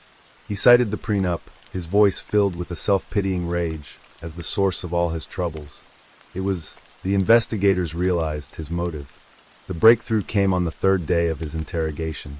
The police, frustrated by his refusal to cooperate, showed him photographs of the blood-drenched crime scene. The stark, undeniable evidence of his brutality seemed to finally penetrate his wall of denial. After a hushed conversation with his solicitor, his story changed. He told the police that he had lost control and pushed her. He then admitted that he had tried to hide her in a box from the garden center and buried her in Windsor Great Park. On November 4th, he led the police to the secluded woodland near Legoland, Windsor. There, in the cold, damp earth, they found the plastic box. Inside, wrapped in a black bag, was the body of Joanna Simpson. The post-mortem, conducted at Wexham Park Hospital, revealed the full extent of Robert Brown's savagery. Joanna had been beaten with heavy force, to the head at least 14 times with a claw hammer. Any one of the blows could have been fatal. Her body also showed signs of self-defense injuries, a silent testament to her desperate fight for life. She was buried on the Isle of Man, on land belonging to her family, a final return to the place she had once fled to for safety. The trial of Robert Brown began on May 11, 2011, at Reading Crown Court. The prosecution's case seemed overwhelming. They had a confession, a body, and a mountain of evidence pointing to premeditation. Brown had dug the grave in advance. He had brought the murder weapon with him, hidden in his daughter's school bag. He had methodically disposed of the body and the evidence. This was not a spontaneous loss of control. This was a cold, calculated execution. But Robert Brown had a different story to tell. He pleaded not guilty to murder, but guilty to manslaughter on the grounds of diminished responsibility. His defense was built on a controversial psychiatric diagnosis, adjustment disorder. A defense psychiatrist testified that the immense stress of the acrimonious divorce had caused Brown to become mentally and emotionally unstable, impairing his ability to control himself. The killing, they argued, was not a premeditated act of murder, but a tragic consequence of a mental disorder. The prosecution's own forensic psychiatrist, Dr. Philip Joseph, strongly disagreed. Having interviewed Brown in prison, he described him as an intelligent man, a resilient person, somebody who was in control. He argued that it was highly unlikely Brown could have continued to function as a long-haul airline captain, a job that requires immense mental fortitude and the ability to handle stress, if he was suffering from a debilitating mental disorder. In an unusual move for a defendant claiming diminished responsibility, Robert Brown took the stand in his own defense. His testimony was a masterclass in self-pity and victim-blaming. He painted a picture of himself as a man driven to the brink by a scheming, rich brat who was determined to ruin him. He claimed he had been forced to sign the prenup, that Joanna had been controlling and vindictive, that the divorce had been a stitch-up. He offered no real explanation for why he had taken a hammer to Joanna's house that night, or why he had pre-dug a grave. He claimed his memory of the actual killing was a blur, that his next clear recollection was after he had buried her body. His justification for burying the plastic box in advance was a bizarre, self-serving fantasy. He claimed he was going to fill it with court papers and bury the sham of his marriage as a time capsule. After a 10-day trial and nearly 15 hours of deliberation, the jury returned its verdict. It was a verdict that would send shockwaves of disbelief and outrage through the courtroom and across the country. On the charge of murder, the jury found Robert Brown not guilty. They accepted his defense of diminished responsibility and found him guilty only of the lesser charge of manslaughter. For Joanna's family and friends, who had sat through every agonizing day of the trial, listening to the man who had brutally murdered their beloved Joe paint himself as the victim, the verdict was a miscarriage of justice. It was an incomprehensible betrayal, a final, devastating blow. Robert Brown was sentenced to 26 years in prison, 24 for manslaughter and 2 for obstructing a coroner. It was a long sentence, but one that came with a chilling reality. Under the law at the time, he would be eligible for automatic release on license after serving just half his sentence. 13 years. For the savage, premeditated killing of a woman whose only crime was to want to be free of him, he would be a free man in just 13 years. For Joanna's mother, Diana Parks, and her best friend, Hetty Barkwith Nanton, the verdict and the sentence were not an end, but a beginning. They refused to let Robert Brown's narrative of victimhood be the final word on Joanna's life. They resolved to fight, to ensure that he would not be released to potentially harm another woman, to campaign for a justice system that better understood and responded to the insidious reality of domestic abuse. In 2023, as the date of Robert Brown's automatic release loomed, they launched a high-profile campaign to keep him behind bars. They argued that he remained a danger to women, that his lack of remorse and his narcissistic personality made him a significant risk to the public. Their timing was crucial. The law had recently been changed. The Police, Crime, Sentencing and Courts Act of 2022 gave the Justice Secretary new powers to block the automatic release of a prisoner they believed posed a serious risk to the public and refer the case to the parole board for a full review. On October 10, 2023, just weeks before Brown was due to be freed, the Justice Secretary, Alex Chalk, announced that he would use these new powers. Robert Brown's automatic release was blocked. Brown, ever the victim, challenged the decision in the High Court. He claimed the Justice Secretary's intervention was politically motivated, a response to the media campaign against him. But in February 2024, the High Court dismissed his challenge. The judge ruled that there were good grounds for believing that at release, Brown posed a high risk to the public of serious harm and needed a full and proper assessment by the parole board.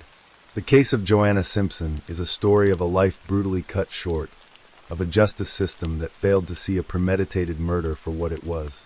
But it is also a story of a mother's love and a friend's loyalty, a story of how two women, in the face of unimaginable grief, found the strength to fight for justice, to speak for the voiceless, and to ensure that out of the darkness of one woman's death, a light of hope and change could emerge.